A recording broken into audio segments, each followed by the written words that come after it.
My parents threw me out into the freezing snow on Thanksgiving morning. My brother grinned as he tossed my luggage onto the icy driveway, telling me to enjoy figuring life out. I went straight to the local credit union with the last document my grandmother had given me. The branch manager looked at my file, turned completely pale, and quietly locked the office door.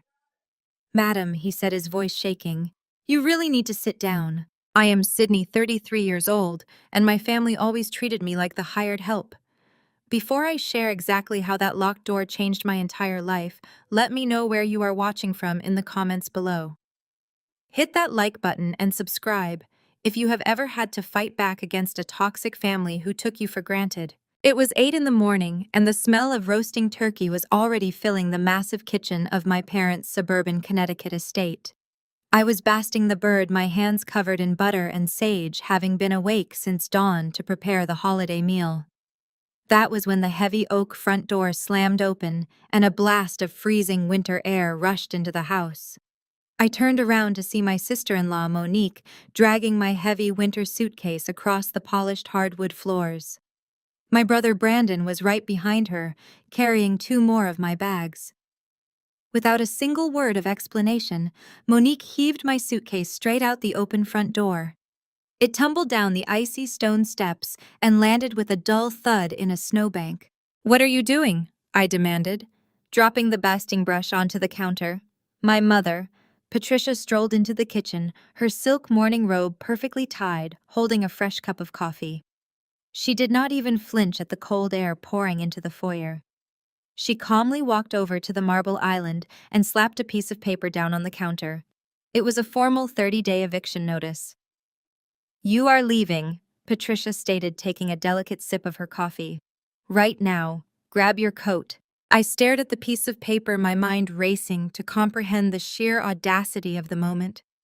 I have paid $2,500 a month in rent for 5 years to live in the carriage house out back. I shot back, my voice rising. "You let Brandon and Monique live in the main house completely rent-free, and you are throwing me out into the snow on Thanksgiving morning." Patricia sneered, looking me up and down as if I were a stranger tracking mud onto her pristine floors. "That was not rent, Sydney. That was a boarding fee. And let us be honest, you are just a glorified landscaper. Brandon is a tech entrepreneur. He is closing a $1 million seed round next week for his new application. He and Monique need the carriage house to set up his executive home office. They cannot be expected to host wealthy investors in a guest bedroom." My father Richard walked in, buttoning the cuffs of his expensive dress shirt. He barely glanced at the eviction notice on the counter. "Listen to your mother, Sydney. You have overstayed your welcome. Your brother is on the verge of making real money. We need the space cleared out today so the interior decorators can come in tomorrow morning." "I am a high-end botanical designer," I argued, fighting the intense tremor of betrayal in my chest. "I design greenhouse ecosystems for wealthy clients. I pay my own bills. Brandon has not worked a real job in 4 years. He is living off your credit cards while pretending to be a startup genius." "Do not you dare speak about my husband that way," Monique snapped, marching back into the kitchen. Her beautiful dark skin glowed against the stark white cabinets, but her expression was twisted with absolute hostility. She crossed her arms, her diamond rings catching the overhead lights. She had always loved asserting her dominance in the family hierarchy, playing the role of the perfect wealthy wife while treating me like the hired help. "Your ugly truck loaded with dirt and fertilizer is an eyesore for the entire neighborhood. Leave the carriage house keys on the counter and get off the property." My father stepped forward, pointing a harsh finger right at my face. "Get out before I call the police and have you arrested for trespassing." The sheer cruelty of it took my breath away. For years I had maintained the property, paid exorbitant rent for a converted garage, and quietly built my business while they worshipped Brandon. He was the golden child who could do no wrong despite failing at 3 different startups and draining my parents' savings. Now, because he wanted an aesthetic office space to impress fake investors, I was being discarded like trash on a family holiday. Monique picked up my winter boots from the entryway mat and tossed them out the door onto the icy driveway. "Have fun figuring life out." Brandon grinned, leaning against the doorframe. "Try not to freeze out there." They expected me to cry. They expected me to beg to plead for a few more days or to break down and apologize for being an inconvenience. My mother watched me closely, a smug look of satisfaction resting on her face as she waited for my inevitable surrender. Instead, I calmly wiped the butter off my hands using a dish towel. I did not shed a single tear. I walked over to my purse resting on the dining chair and reached inside the inner zippered pocket.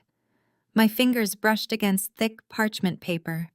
It was a heavy envelope sealed with dark red wax bearing the crest of my late grandmother Josephine. Grandma Josephine had been a self-made force of nature, a woman who built a real estate empire from nothing and saw right through my father's shallow obsession with status. A month before she passed away, she had pressed this exact envelope into my hands. "Only open this if your father crosses the absolute point of no return," she had whispered to me. "When he shows you exactly who he is, take this to Mr. Thorne at the credit union downtown." I pulled the envelope out and held it tightly. I looked around the massive kitchen at my father's arrogant glare, my mother's cold smirk, my brother's lazy grin, and Monique's hostile posture. They had definitely crossed the point of no return. "Keep the turkey?" I said, my voice completely devoid of emotion. I grabbed my car keys off the counter and walked straight out the front door into the freezing wind. I did not look back as I trudged through the snow to pick up my boots and my suitcase. I threw my luggage into the back of my truck, started the engine, and drove out of the wrought iron gates of the estate. I did not go to a hotel. I did not pull over to cry. I drove straight to the main branch of the credit union in the city center. It was Thanksgiving morning, but I knew Mr. Thorne, the senior branch manager, and my grandmother's oldest financial confidant, was known to work in his office on holidays to catch up on end-of-year accounting. I parked my truck, marched up to the glass doors, and knocked firmly until the security guard let me in. I walked straight past the empty teller stations and headed for Mr. Thorne's office. It was time to find out exactly what my grandmother had left behind and what kind of storm was about to hit my family. The tires of my truck skidded slightly on the icy asphalt as I pulled into the parking lot of the downtown credit union. The heater was blasting from the dashboard, but I still felt the chill of Thanksgiving morning deep in my bones. I gripped the steering wheel for a long second, taking a deep, steadying breath. I was not going to let my family destroy me. I grabbed the heavy envelope with my grandmother's red wax seal from the passenger seat and marched straight through the sliding glass doors of the bank. The credit union was quiet, operating on a skeleton crew for the holiday morning. I bypassed the empty main teller line and walked directly toward the frosted glass office of Mr. Thorne. He was the senior branch manager, a meticulous man in his late 60s who had managed my grandmother Josephine's finances for decades. He looked up from his computer monitor as I pushed the door open, his brow furrowing in confusion at my sudden and unannounced appearance. I did not waste time with pleasantries or small talk. I dropped the heavy envelope right in the center of his immaculate mahogany desk. My father just handed me a 30-day eviction notice and physically threw my luggage into the snow. I stated, my voice completely steady despite the adrenaline coursing through my veins. "Grandma Josephine told me to bring this to you the second he crossed the line." Mr. Thorne stared at the dark red wax seal. He recognized the family crest pressed into it immediately. He reached out, broke the brittle wax, and pulled out a single sheet of heavy parchment. I watched his eyes scan the handwritten text. He read it once. Then he read it a second time. The color completely drained from his face, leaving him looking ashen and breathless. He stood up so quickly his heavy leather chair slammed against the wall behind him. Without saying a single word, he walked over to the office windows and pulled the blinds shut tight. Then he stepped to the heavy glass door, clicked the deadbolt into place, and turned back to face me. "Madam," he said, his voice dropping to a harsh, serious whisper, "you really need to sit down." I lowered myself into the chair opposite his desk, my pulse pounding loudly in my ears. "What does it say?" I asked, leaning forward. "Does she have a secret fund to help me move out?" Mr. Thorne let out a heavy breath that sounded almost like a humorless laugh. "Sydney, your grandmother was a brilliant woman, and she knew exactly how greedy and financially reckless your father was. She knew he would eventually try to sacrifice you to fund your brother's constant failures. You do not need a moving fund because you do not need to move. You own the estate." I stared at him, absolutely sure I had misheard him. "I do not own the estate," I argued, shaking my head. "My parents inherited the $4 million property when she died 5 years ago. I am just their tenant. I pay them rent for the carriage house in the back." Mr. Thorne shook his head firmly, placing his hands flat on the desk. "They never inherited the estate. Josephine placed the entire property into a blind trust, with you named as the sole exclusive beneficiary. Your parents were only granted a conditional life estate. That meant they were legally allowed to live in the main house for the rest of their lives, provided they followed two very strict legal conditions. Condition 1, they could never charge you a single dime to live on your own property. Condition 2, they could never attempt to evict you or deny you access. By handing you that formal eviction notice this morning, your father legally terminated his own right to live on the property." The room started to spin. The sheer magnitude of the deception was staggering to comprehend. My parents had treated me like a nuisance, a squatter on their land while secretly living in a house that belonged entirely to me. "But the rent," I protested, gripping the edge of the desk so hard my knuckles turned white. "I have wired $2,500 every single month to the estate management account. They demanded it. They said I had to pay market rate or they would throw me out on the street." Mr. Thorne turned his computer monitor around to face me. He clicked a few buttons and pulled up a banking ledger. "They never touched that money, Sydney, because they legally could not access it. The routing number they gave you for the estate management account was actually a high-yield investment portfolio that Josephine set up solely in your name. Every time you made a rent payment, the bank automatically invested it for you. She designed it as a trap. If Richard ever tried to extort you, the money would simply build a safety net for your future." I looked at the bold green numbers resting at the bottom of the screen. I had over $175,000 in liquid cash compounding interest every single day. I was not a broke landscaper starting over from scratch. I was a millionaire with a massive financial safety net. A fierce, burning sense of vindication flared up in my chest. My parents thought they were bankrupting me, but they had just been forcing me to save my own money. "I am going back right now," I said, grabbing my purse from the floor. "I am going to show them this paperwork and kick them out before they can even serve the Thanksgiving turkey." "Sit down, Sydney." Mr. Thorne commanded, his tone suddenly incredibly sharp and urgent. The rush of vindication vanished the second I looked at his face. He was not smiling. In fact, he looked absolutely terrified. He unlocked his bottom desk drawer and pulled out a thick manila folder marked with urgent red tape. He slid it slowly across the polished desk toward me. "The eviction notice is just the trigger that allows us to act," he explained grimly. "But it is not the worst thing your parents did this week." I opened the heavy folder. Inside was a massive stack of bank documents. "48 hours ago, your father and mother applied for a $500,000 home equity line of credit against the estate," Mr. Thorne said, watching my face closely. "They told the loan officer they needed the $500,000 in cash to fund Brandon's new tech startup. But because the property is locked in a blind trust, the bank underwriting department flagged the application. They told your parents the loan could not be approved unless the primary trust beneficiary signed as the guarantor." I felt a cold sweat break out on the back of my neck. "I never signed any loan documents," I said, my voice barely a whisper. "I would never give Brandon a single dime, let alone risk my home for his fake company." Mr. Thorne pointed a shaking finger at the bottom page of the contract. "Then look at the signature line." I flipped to the final page of the heavy document. There, perfectly mimicking my handwriting, looping in bold and blue ink, was my name. My parents had not just tried to kick me out of my home. They had committed felony wire fraud, forging my signature to steal $500,000 against a house they did not even own, all to feed the delusions of their golden child. I stared at the blue ink on the final page of the loan application. It was a perfect forgery of my signature. My parents had not just stolen my peace of mind, they were actively trying to steal a $500,000 in my name.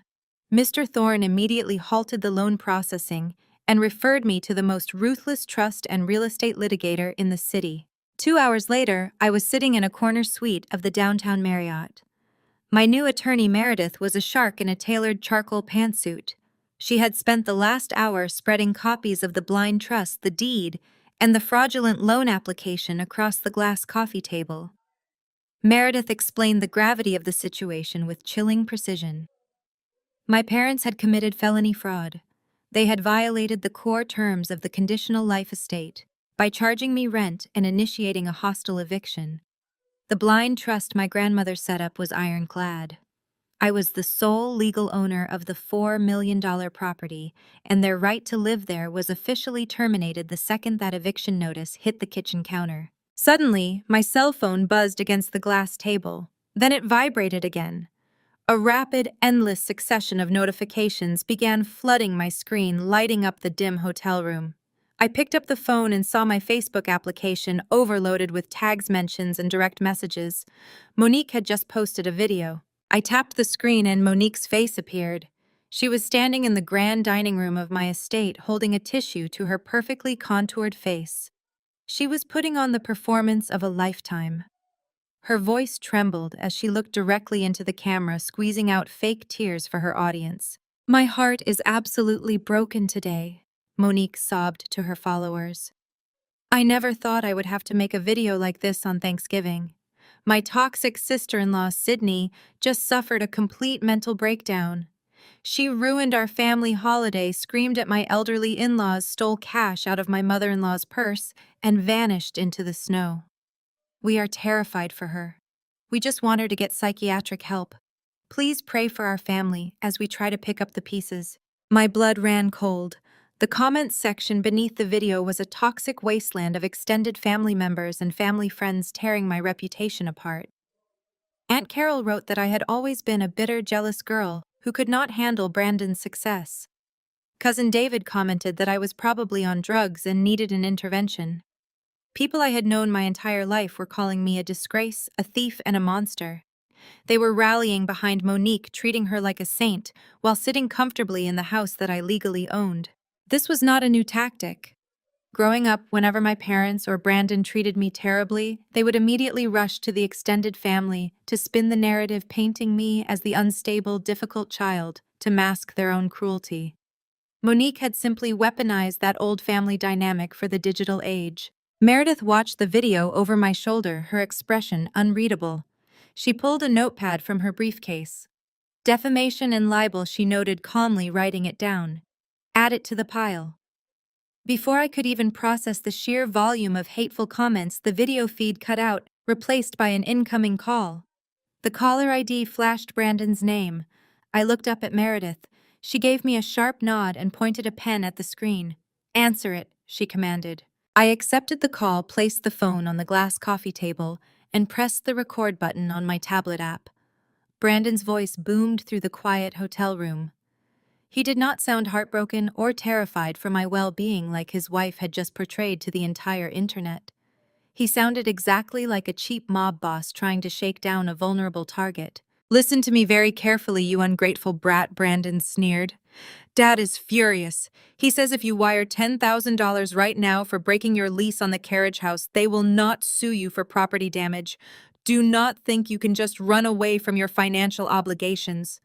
I leaned back on the hotel sofa, crossing my arms. "Property damage," I repeated, keeping my voice completely flat and devoid of emotion. "Do not play dumb," Brandon barked. "You left the carriage house a complete mess. We have to hire an emergency cleaning crew and a contractor to fix the walls before I can move my startup headquarters in there. Wire the 10 grand by tomorrow morning, or we are dragging you to court. Do not test us, Sydney. You are just an overgrown gardener. You do not have the money or the brains to fight a real legal battle." I let his arrogant words hang in the air for a long moment.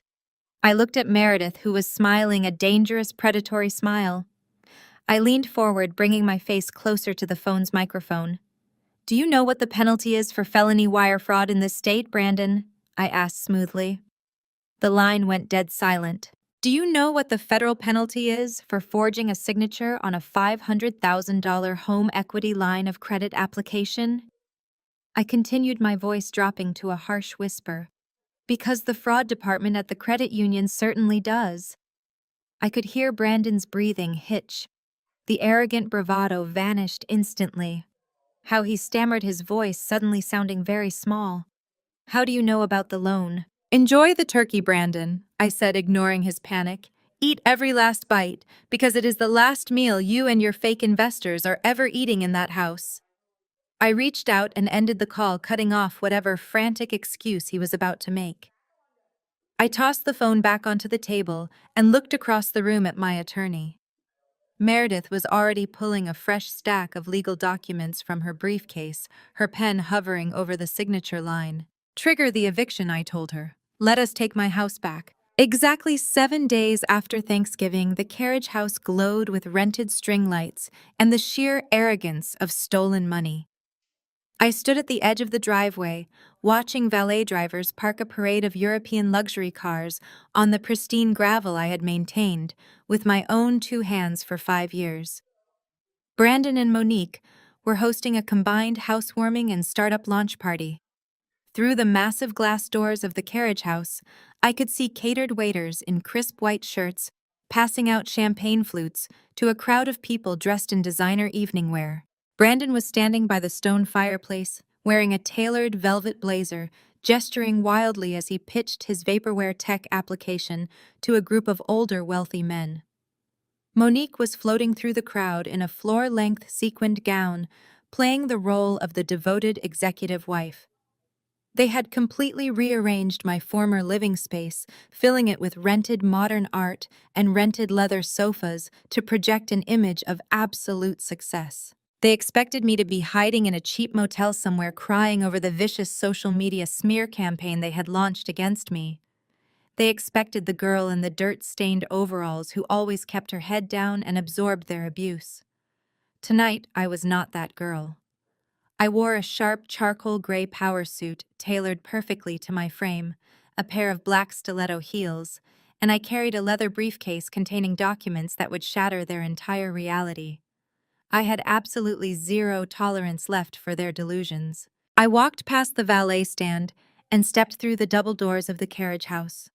The jazz music was loud, but my entrance did not go unnoticed. Monique spotted me first. Her fake polite hostess smile dropped instantly, replaced by a deep scowl of genuine disgust. She marched across the room, her voice rising above the music, intentionally loud enough for the nearest group of potential investors to hear. "Oh, look, everyone," Monique announced, waving her champagne glass in my direction. The homeless landscaper came crawling back. "I guess you saw the catering vans and figured you could score some free food and champagne before you go back to whatever shelter you are sleeping in." A few guests chuckled uncomfortably. Brandon turned around, his face flushing a deep, angry red. He quickly excused himself from the older men he was pitching to and stormed over to us. He grabbed my arm, trying to yank me toward the door, but I stood my ground, immovable as a stone pillar. "Sydney, you have serious nerve showing your face here," he hissed, trying to keep his voice low so his guests would not hear the panic vibrating in his chest. "I told you on the phone that if you did not wire that $10,000, we were taking you to court. Get out of my house right now before I have the security team throw you out. You are ruining my seed round pitch." I did not blink. I did not raise my voice. I pulled my arm out of his grasp and simply looked at the man standing directly behind Brandon. It was Marcus Vance, a prominent venture capitalist known for his ruthlessness in the boardroom and his immaculate sprawling estates in the Hamptons. He was exactly the kind of whale Brandon was desperately trying to harpoon to fund his fake lifestyle. I stepped neatly around my brother and extended my hand to the older man. "Marcus, it is wonderful to see you outside of the city," I said smoothly. Marcus Vance's stern, evaluating face immediately broke into a wide, genuine smile. He clasped my hand warmly, pulling me in for a brief, friendly hug. "Sydney, what a fantastic surprise. I had no idea you ran in these suburban circles. I thought you would be entirely too busy prepping the botanical designs for my new Hamptons property to attend a local launch party." Brandon stared at us, his jaw practically unhinged. Monique looked like she had just been slapped across the face. Her smug expression melted into absolute confusion. "You two know each other?" Brandon stammered, looking frantically between me and the billionaire investor. Marcus chuckled, patting my shoulder with immense respect. "Know each other. Sydney is the chief executive officer of the most exclusive botanical design firm on the East Coast. I just signed a $2 million contract with her firm last week to redesign my entire estate. She is an absolute genius with landscape architecture and ecological design. I trust her judgment implicitly. I turned my attention back to my brother and sister-in-law, letting a slow, razor-sharp smile form on my lips. I am not here for free champagne, Monique. I am here because Marcus asked me to evaluate the soil quality and greenhouse potential of this property before he committed any funds to this supposed startup. I paused, letting the silence spread through the room as the jazz band finished their song. The entire party had gone dead silent. Every single guest was now staring directly at us, hanging on my every word. But honestly, Marcus, I would hold off on writing any checks to my brother. I continued, my voice echoing clearly across the carriage house. What are you talking about? Marcus asked, his warm smile fading into a sharp analytical stare as he looked at Brandon. I looked directly into Brandon's terrified, wide eyes. I am saying his entire life is a facade. He has absolutely no assets, no business plan, and no capital. Oh, and Brandon, the luxury rental agency called my cell phone by mistake this afternoon because my name is still tied to this address. Your leased Porsche parked out in the driveway is due back by 8 o'clock tonight, and your credit card on file just declined the extension fee. The collective gasp from the wealthy crowd echoed off the vaulted ceilings. Investors began whispering to each other, stepping away from Brandon as if he were suddenly contagious.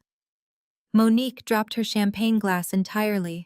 It shattered against the hardwood floor, the expensive liquid pooling around her designer heels, matching the exact moment their fake empire completely shattered. The sound of shattering glass was the only noise in the carriage house for 5 agonizing seconds. Marcus Vance looked at Brandon with absolute disgust, shook his head, and walked straight out the door. The other investors immediately followed suit, murmuring among themselves, grabbing their coats and fleeing the sinking ship. Brandon looked like he was going to vomit. He stood frozen, staring at the puddle of champagne soaking into the expensive rugs. But my father Richard had a completely different reaction. His face twisted into a mask of pure, unadulterated rage. He shoved his way through the remaining guests, his expensive loafers stomping across the hardwood. "How dare you humiliate this family!"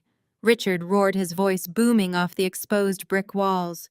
"You ungrateful, vindictive little wretch! I told you to get off my property this morning." He reached into his tailored slacks, pulled out his phone, and aggressively punched in 3 numbers. I stood my ground, my hands resting lightly on the leather handle of my briefcase. I watched him press the phone to his ear, his chest heaving with manufactured indignation. "Yes, I need police dispatch immediately," Richard barked into the receiver. "I have a hostile trespasser refusing to leave my property. She is harassing my guests and threatening my family. Send officers right now to the Wilson estate." He ended the call and pointed a shaking finger at my face. "You pushed it too far this time, Sydney.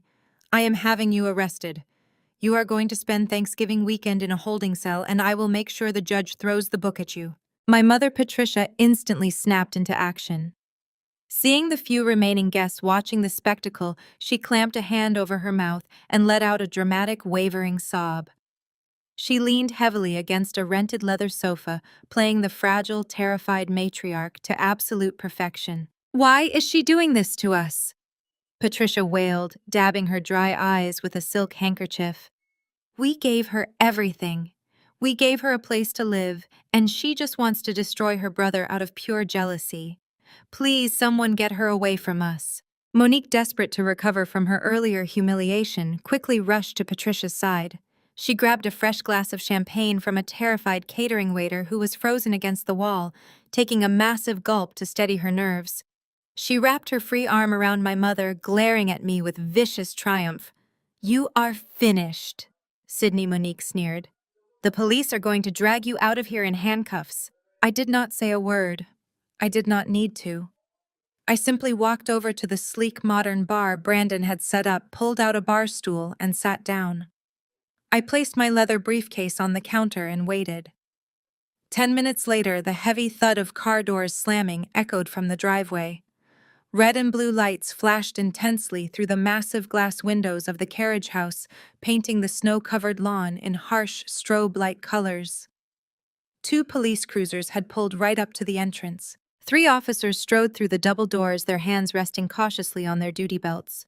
The lead officer, a tall, imposing sheriff with graying hair and a no-nonsense expression, scanned the room. "Who made the call?" the sheriff demanded, his voice cutting through the tense silence. Richard rushed forward, gesturing wildly toward me. "I did, officer. That woman right there is my daughter, but she has completely lost her mind. She was evicted this morning, and now she is trespassing, harassing my son, and causing a massive disturbance. I want her removed in handcuffs immediately." Patricia let out another loud theatrical sob, burying her face in Monique's shoulder. "She is scaring us," Officer Patricia cried out. "She is completely unstable. We do not feel safe in our own home." The sheriff nodded gravely, taking in the scene. He walked over to where I was sitting at the bar.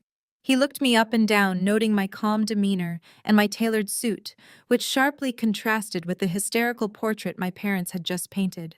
"Miss," the sheriff said, his tone firm but professional, "the property owners have asked you to leave. I need you to stand up, gather your things, and exit the premises immediately. If you refuse, I will have to place you under arrest for criminal trespassing." I looked at the sheriff, maintaining direct eye contact. "I understand you are just doing your job, officer," I replied smoothly. "But there seems to be a fundamental misunderstanding about who actually owns this property." Richard scoffed, loudly crossing his arms. "Do not listen to her delusions. I am Richard Wilson. This is my estate. Arrest her." I unclasped the brass locks on my briefcase. The sharp click echoed loudly in the quiet room. I reached inside and pulled out two thick stacks of legal documents printed on heavy stock paper and stamped with the official blue seals of the county clerk and the district court. I slid the first stack across the bar counter toward the sheriff. "That is the certified deed of trust for this entire $4 million estate," I stated clearly, making sure my voice carried to the back of the room. "It legally lists me, Sidney Wilson, as the sole and exclusive owner." The sheriff frowned, picking up the document. His eyes scanned the official county seals and the highlighted beneficiary lines. I slid the second stack of papers forward. "And this," I continued, my voice ringing with absolute authority, "is an emergency notice to vacate signed by a Superior Court judge exactly 2 hours ago. My parents were granted a conditional life estate by my late grandmother, which they completely voided this morning by illegally attempting to evict me and committing felony wire fraud in an attempt to mortgage my property." The sheriff read through the judge's signature, his face hardening as he processed the undeniable legal proof in his hands. The tension in the carriage house was thick enough to choke on. Brandon had backed away until he hit the brick wall. Patricia had stopped her fake crying entirely, her mouth hanging open in silent horror. Richard's arrogant posture evaporated, his arms dropping uselessly to his sides. The sheriff slowly lowered the documents to the counter. He turned his back to me and faced my parents, his expression shifting from professional patience to absolute rigid authority. "Sir," the sheriff said, his voice cold and booming, "this young woman is the legal owner of this entire estate. Your life estate was terminated due to breach of trust. You, your son, and his wife have exactly 72 hours to vacate the premises before I arrest you all for trespassing." Monique's hand began to shake violently. The fresh glass of champagne slipped through her trembling fingers. It hit the hardwood floor, shattering. The sound of shattering crystal snapped whatever spell had been holding the room together. The remaining investors did not wait for an explanation. They practically trampled each other trying to reach the coat check. Brandon lunged forward, grabbing the arm of a tech executive in a panicked grip, frantically promising that it was all a massive misunderstanding and that the seed round was still open. The executive shook him off with a look of absolute revulsion and hurried out the double doors. Outside, the gravel driveway turned into a chaotic chorus of slamming car doors and roaring engines as the valet drivers scrambled to return the luxury vehicles. The flashing red and blue lights of the police cruisers illuminated the mass exodus, casting long, erratic shadows across the carriage house walls. The sheriff did not flinch at the ensuing panic. He kept his stern gaze locked squarely on my father. "72 hours," the sheriff repeated, his voice carrying the weight of the law. "I highly suggest you start gathering your belongings tonight. If my deputies have to return to this property on Thursday, we will not be knocking politely." My father opened his mouth to argue, but the sheer, overwhelming reality of the certified court documents sitting on the bar counter finally silenced him. He looked at the armed officers, then at the empty room, and finally at me. The absolute hatred in his eyes was palpable, but he had no moves left to play. He grabbed my mother by the arm, roughly pulling her toward the exit. Brandon and Monique followed close behind their heads, bowed as they walked past the police officers and into the freezing November night. The weekend was a blur of frantic, humiliating labor for my family. Under the watchful eye of a private security firm I had hired with my own funds, they were forced to empty the massive estate they had falsely claimed as their own. I watched from the security monitors as Patricia wept genuine tears, aggressively shoving her designer shoes and silk dresses into heavy cardboard boxes. Richard paced the hardwood floors of the master bedroom, aggressively barking orders at Brandon, who was struggling to carry heavy, flat-screen televisions down the grand staircase. On Sunday night, the tension inside the main house reached a boiling point. I was reviewing the security feed from my hotel room when I heard my father speak. He was standing in the foyer, surrounded by a mountain of luggage, pouring himself a generous glass of scotch. Patricia was sitting on a taped-up moving box, her face buried in her hands. "Stop crying, Patricia," Richard snapped, taking a heavy swallow of his drink. "Let Sydney have her little moment of victory with the house. She thinks she has won, but she is completely naive." Patricia looked up, her mascara smeared across her cheeks. "We are being thrown out into the street, Richard. How can you possibly be so calm?" Richard smiled, a cold, calculating grin that made my skin crawl. "Do not worry. The $500,000 HELOC loan clears on Monday morning. The moment that cash hits our joint account, we are untouchable. We will hire the best lawyers in the state, bury her in endless litigation, and destroy her entirely. She will be begging us to take the house back by the time I am done bleeding her dry in court." By Monday morning, the stark reality of their situation had firmly set in. Because Brandon's credit cards were entirely maxed out, and my parents' liquid cash was tied up in bad investments, they were forced to check into a cheap roadside motel on the edge of the city limits. The contrast was staggering. The cramped rooms smelled of stale cigarette smoke and industrial bleach. The floral bedspreads were worn thin, and the flickering neon sign outside cast a sickly green glow across the stained carpet. Richard sat at the tiny, wobbly laminate desk in the corner of the room, aggressively typing on his laptop. He had his banking portal open, refreshing the page with frantic, heavy clicks of his mouse. He was waiting for the $500,000 loan deposit to appear. He clicked the transfer tab, entered the routing number for an offshore legal retainer account, and hit submit. The screen immediately froze. A bright red warning banner flashed across the monitor. "Access denied. Account frozen." Richard cursed loudly, slamming his fist onto the desk. He grabbed his cell phone and furiously dialed the direct line for the credit union. Mr. Thorne answered on the second ring, his voice completely devoid of his usual polite customer service tone. "Listen to me very carefully, Thorne," Richard barked, ignoring any pleasantries. "There is a glitch in your system. My account is locked and the home equity funds have not been deposited. I need that transfer cleared manually right now." Mr. Thorne let out a heavy, disappointed sigh that carried clearly through the phone's speaker. "There is no glitch, Richard. I personally froze your accounts at dawn." "What are you talking about?" Richard demanded, the color beginning to drain from his face. "You do not have the authority to freeze my money." "I have the authority to halt a fraudulent transaction," Mr. Thorne replied coldly. "Your daughter sat in my office on Thanksgiving morning. We reviewed the loan application together. She confirmed that the signature on the guarantor line was a complete forgery.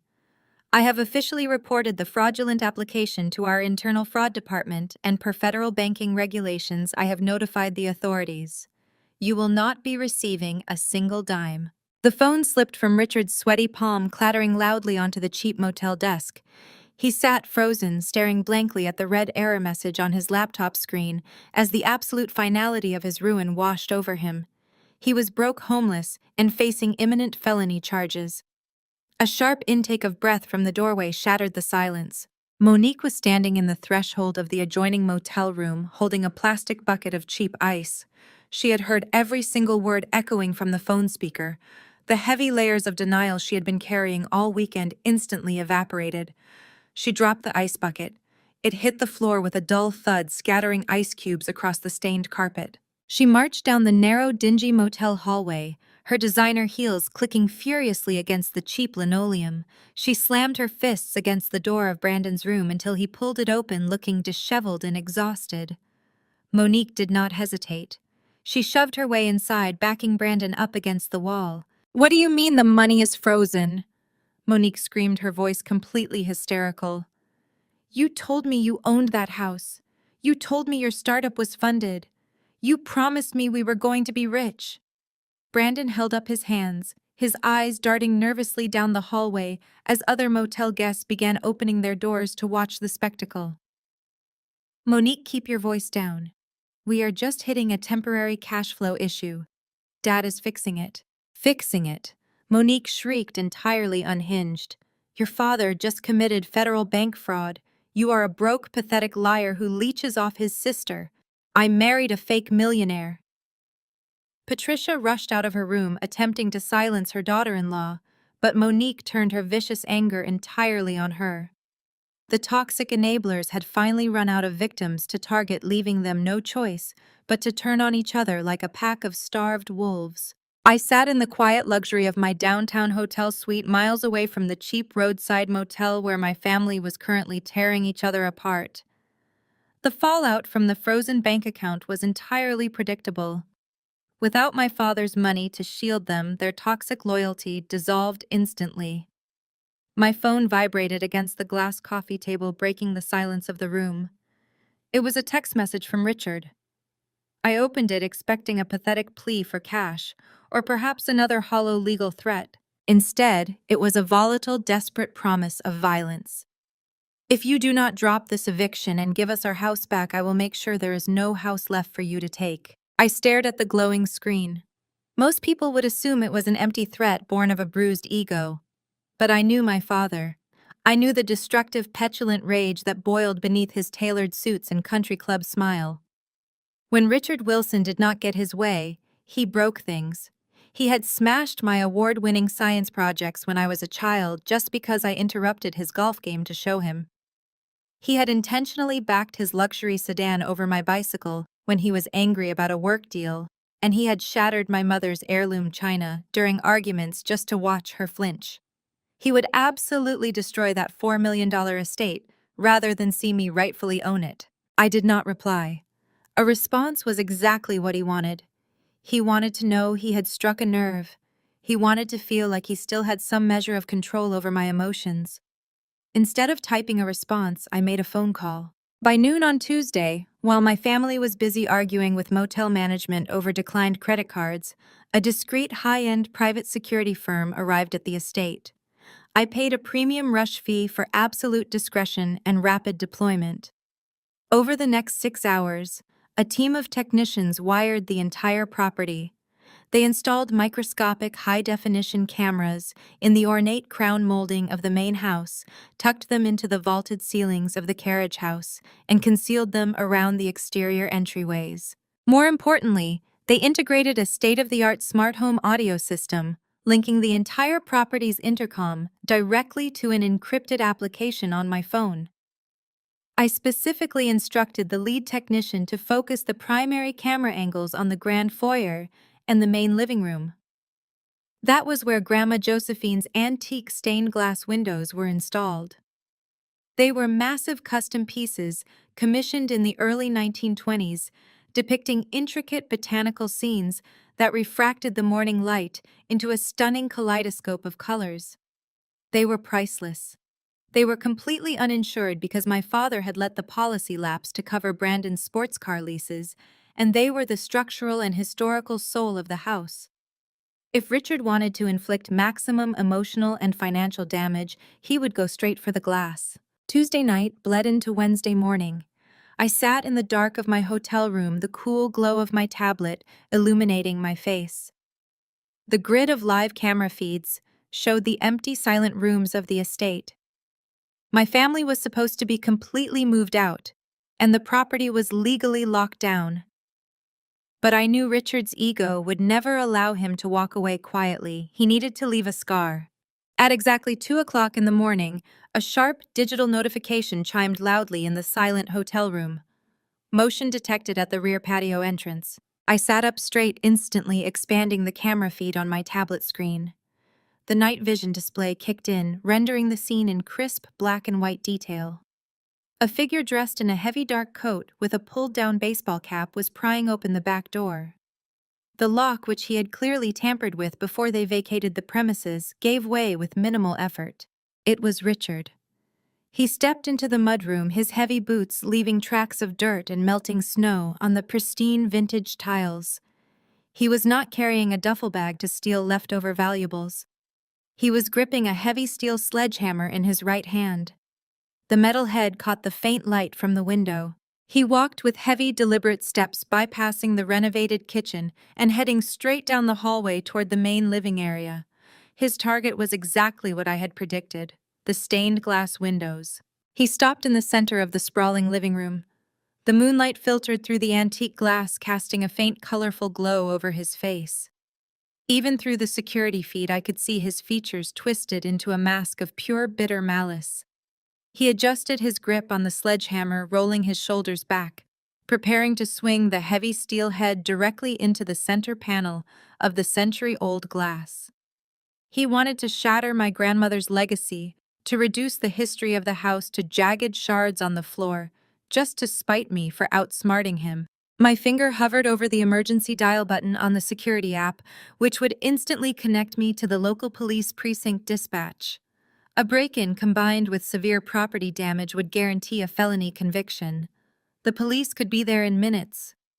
But simply having him arrested in silence felt insufficient. It let him off too easily. I wanted him to know in his very bones that his reign of terror was over. I wanted him to realize that I was watching his every move, anticipating his every failure, and completely controlling the environment he thought he owned. I bypassed the police button and tapped the microphone icon connected to the estate's hidden intercom system. I took a slow, deep breath, staring at his raised sledgehammer on the screen, and let my voice drop to a cold, razor-sharp whisper that would echo through the high-definition speakers hidden in the ceiling above his head. Felony vandalism over $10,000 carries a 5-year minimum sentence, Dad. My voice boomed through the hidden surround sound speakers, echoing off the vaulted ceilings of the main house with crystalline clarity. Add that to the forged home equity line of credit, and you will die in federal prison. Richard froze entirely. The heavy steel sledgehammer slipped from his trembling leather-gloved hands. It hit the hardwood floor with a deafening, sickening thud, narrowly missing his expensive boots. He spun around wildly, his eyes darting toward the ceiling, searching the shadows for the source of my voice. His chest heaved with panicked, shallow breaths as the realization washed over him. He was trapped in a high-definition surveillance grid of his own making.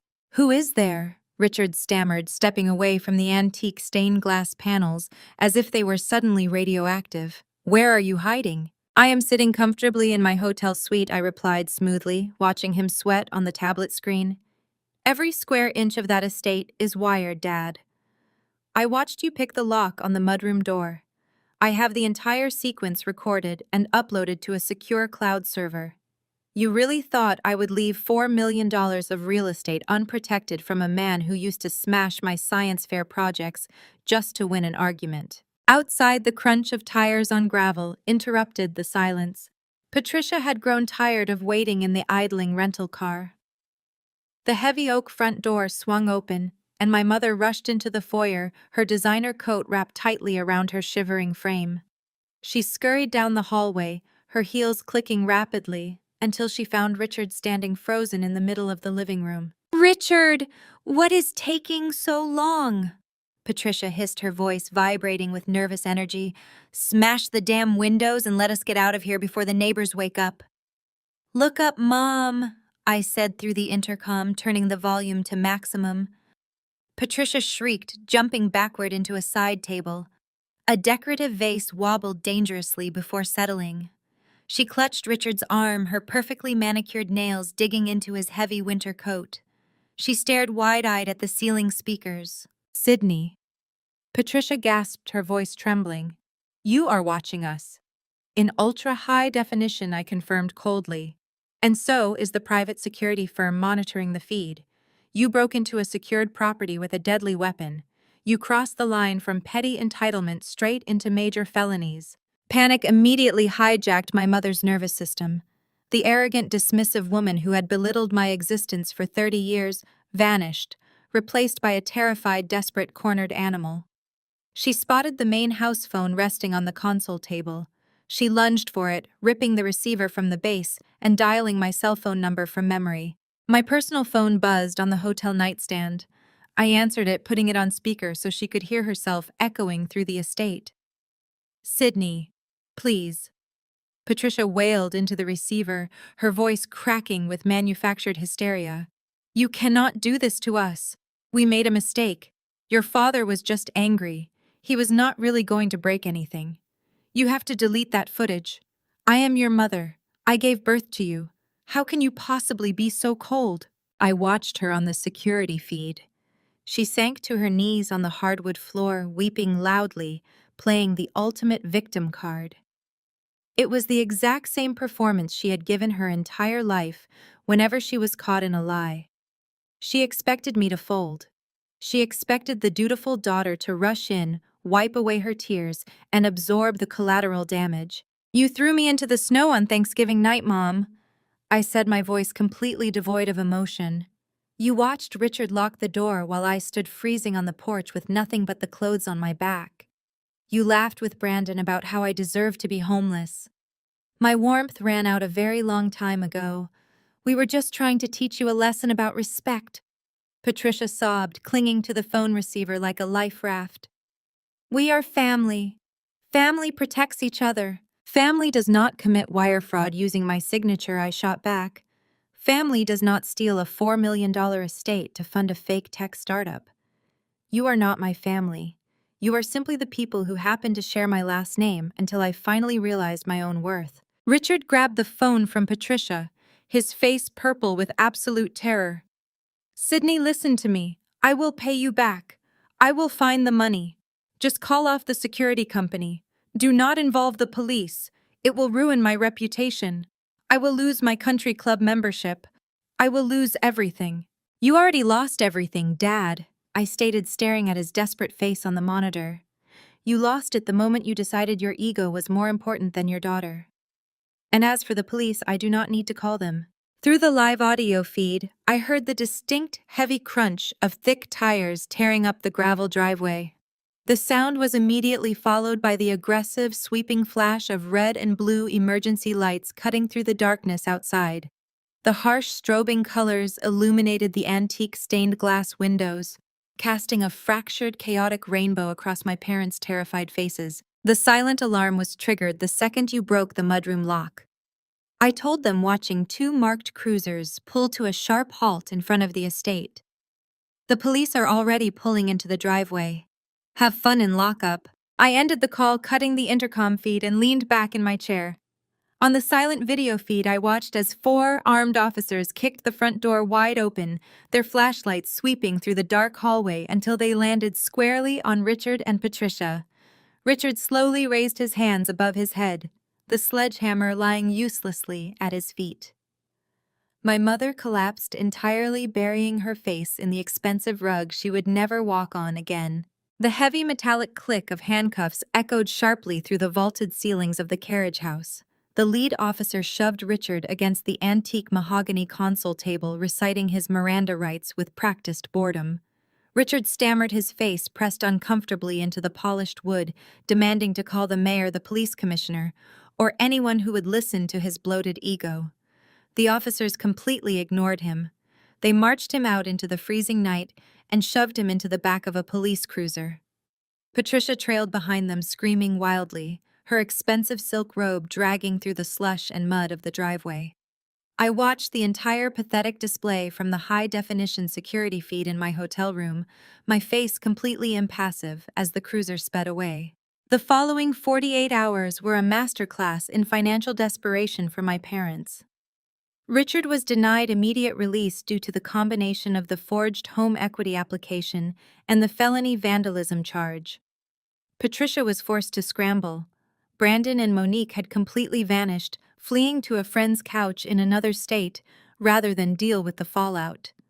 Left entirely alone, Patricia had to liquidate their very last untouched retirement accounts. Every single penny they had saved for their golden years was drained to post Richard's exorbitant bail and to hire a defense attorney. They did not hire just any attorney. They scraped together enough cash to retain Marcus Sterling, a notoriously aggressive, sleazy litigator known for dragging families through the mud to secure massive settlements. Richard's fragile pride could not accept defeat. Instead of walking away, he decided to double down. They filed a massive civil suit against me, contesting the validity of the deed and the trust itself. Their primary claim was entirely predictable and incredibly vile. They alleged that Grandma Josephine was suffering from severe dementia in her final years, and that I had maliciously manipulated a senile old woman into disinheriting her only son. 3 weeks later, the smell of stale coffee and cheap leather filled a sterile conference room in downtown Boston. I sat at a long mahogany table wearing a sharp-tailored navy suit. Next to me sat my attorney Meredith, a brilliant, razor-sharp woman who radiated quiet, lethal confidence. Across the table, Richard and Patricia glared at me. Patricia looked haggard, her roots showing her designer clothes hanging loosely on her shrinking frame. Richard was sweating profusely, tapping his pen against the table in a rapid, agitated rhythm. Sterling paced the length of the room, playing to the court reporter in the corner. He immediately launched into a vicious, unprovoked attack on my character. He pulled out my old medical records, highlighting a brief period of depression I had suffered in my early 20s after a bad car accident. He twisted the facts aggressively, painting me as emotionally unstable, financially desperate, and entirely capable of elder abuse. He claimed I was a struggling landscaper who saw an easy target in a fading, confused grandmother. "You isolated Josephine," Sterling barked, leaning over the table and pointing a finger directly at my face. "You took advantage of her declining mental state. You convinced a confused, senile woman to strip her devoted son of his rightful inheritance just so you could play at being wealthy. It is textbook manipulation, and we are going to see you stripped of every asset you stole." I did not blink. I did not raise my voice. I simply looked at Meredith. She gave me a slow, predatory smile. She calmly reached into her sleek leather briefcase. She did not pull out medical records or character testimonies. She pulled out a thick leather-bound ledger. Its pages were yellowed with age, the cover worn from years of handling. She placed it gently on the center of the table. The heavy thud silenced Sterling mid-sentence. "I believe you are fundamentally misunderstanding the timeline of Josephine's mental acuity," Meredith said, her voice smooth as glass. "This is Josephine's personal diary and meticulous accounting book. It spans the last 15 years of her life. She was a brilliant woman who kept track of every single cent she ever earned." Meredith opened the ledger to a bookmarked page, sliding it across the polished wood directly in front of Sterling and Richard. "If you look at the entries from exactly 10 years ago," Meredith continued, her eyes locking onto my father, "you will see a detailed day-by-day account of how Richard systematically siphoned exactly $200,000 from her business accounts. She documented every forged check, every unauthorized withdrawal, and every lie he told her when she confronted him." The color instantly drained from Sterling's face. His aggressive posture melted into sheer panic as his eyes scanned the undeniable proof written in my grandmother's precise, elegant handwriting. Richard choked on a breath, his hands shaking violently as he stared at the ghosts of his past sins staring right back at him. Patricia let out a strangled gasp, pressing her hands against her mouth, as the carefully constructed lie they had built their lawsuit upon disintegrated in seconds. "That is why she created the blind trust," Meredith stated, her voice ringing with absolute finality. "She was not senile. She was protecting her granddaughter and her life's work from a thief." The heavy polished oak doors of the county civil courthouse swung shut, sealing us inside a room that felt as cold and sterile as a hospital ward. This was the final battleground. The hearing was scheduled to finalize the eviction, clear the title of the historic estate, and officially dissolve the absurd encumbrances my father had attempted to place on the property. I sat beside my attorney Meredith at the plaintiff's table, wearing a tailored charcoal suit, my posture perfectly straight. Across the aisle, Richard and Patricia had orchestrated a dramatic wardrobe change. Gone were the tailored Italian suits, the country club signet rings, and the designer silk blouses. Instead, they had dressed for the roles of destitute, fragile victims. Patricia wore a faded, oversized beige cardigan, her shoulders deliberately hunched, her makeup intentionally sparse to highlight the dark circles under her eyes. Richard wore a rumpled corduroy jacket, clutching a walking cane he had never needed before, his hands resting on the curved wooden handle with a manufactured tremor. They were putting on the performance of a lifetime, playing the desperate elderly parents cast aside by a ruthless, greedy daughter. Sitting in the second row of the gallery, completely undermining their parents' impoverished aesthetic, were Brandon and Monique. Brandon wore a flashy designer watch that caught the overhead fluorescent lights, glaring daggers at the back of my head.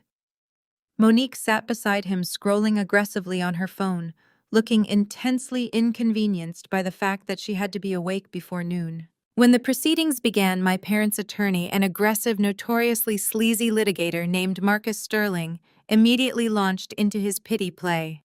He stood before the judge, a stern, sharp-eyed woman named Honorable Davis, and painted a tragic portrait.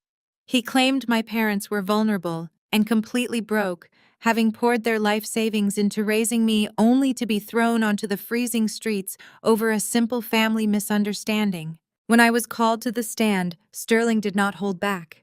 He paced the floor like a caged predator, aggressively attacking my character.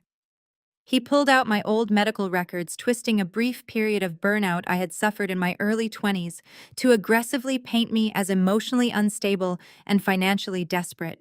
"You isolated Josephine," Sterling barked, pointing a thick finger directly at my face while I sat in the witness box. "You took advantage of her declining mental state. You convinced a confused, senile woman to strip her devoted son of his rightful inheritance just so you could play at being a wealthy real estate mogul.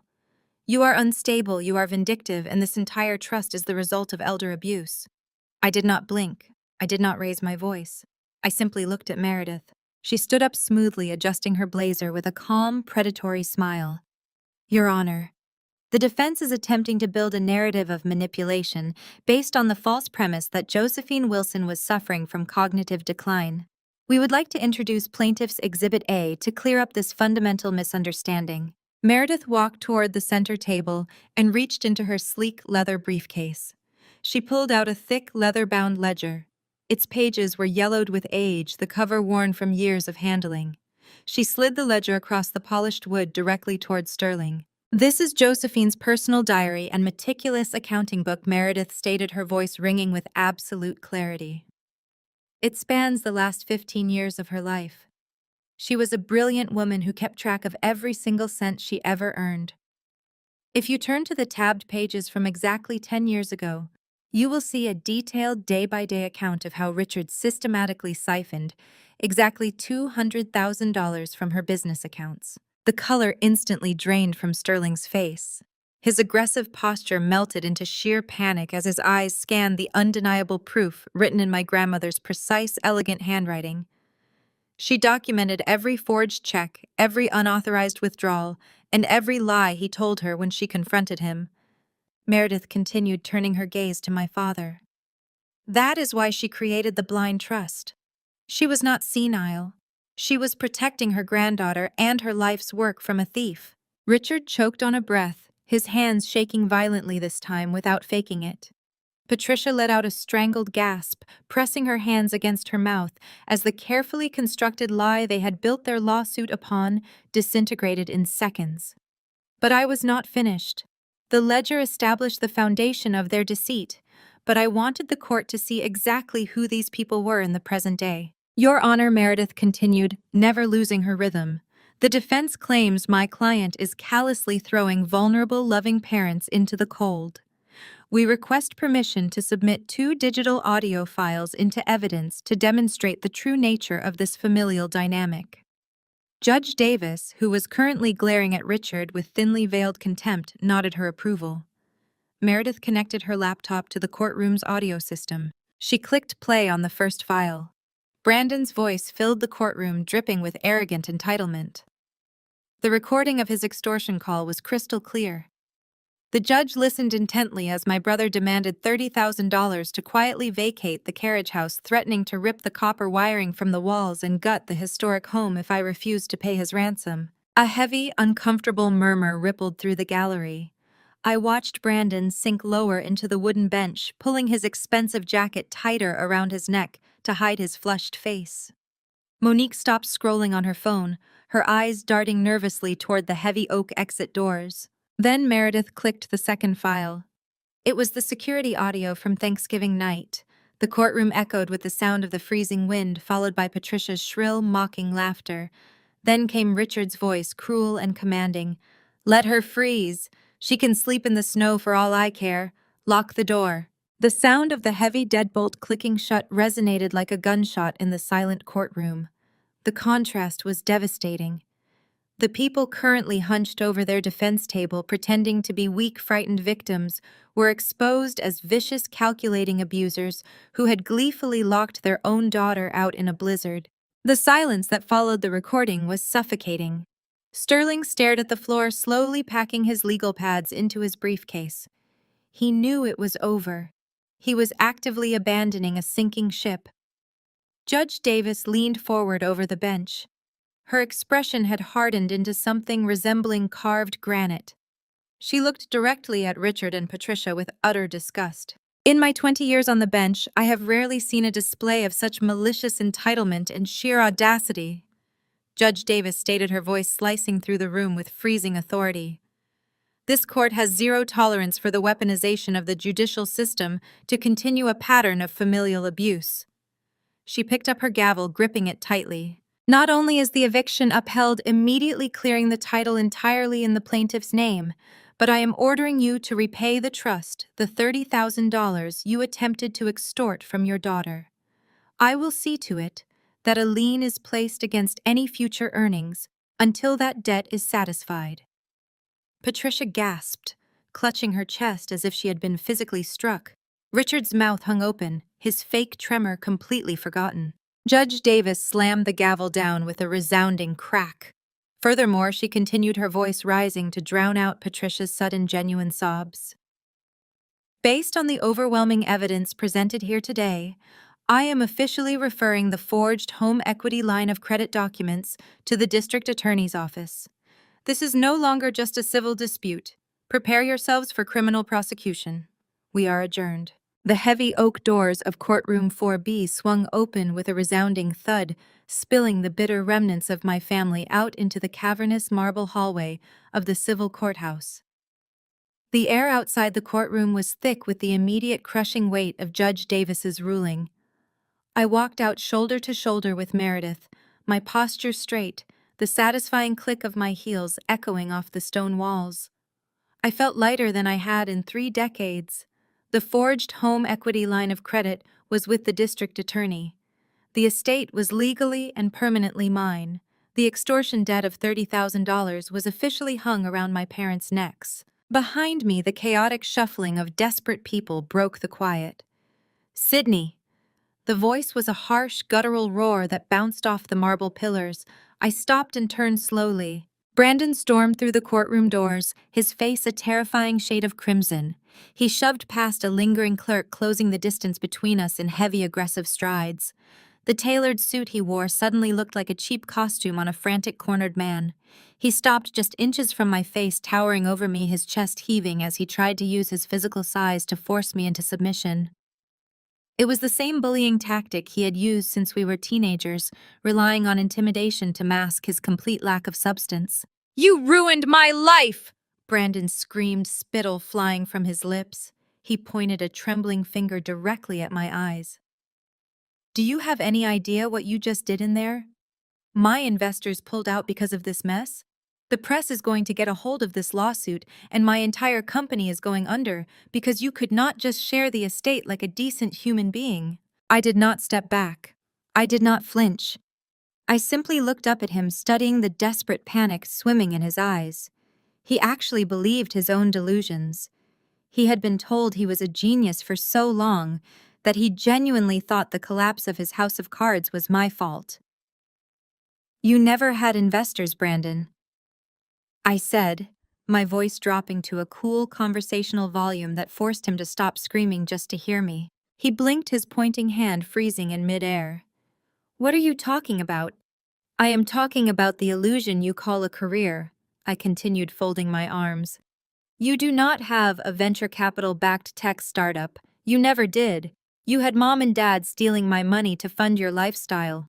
That is a lie, Brandon stammered, looking frantically around the hallway as if searching for an audience to validate him. I have a valuation of over $5 million.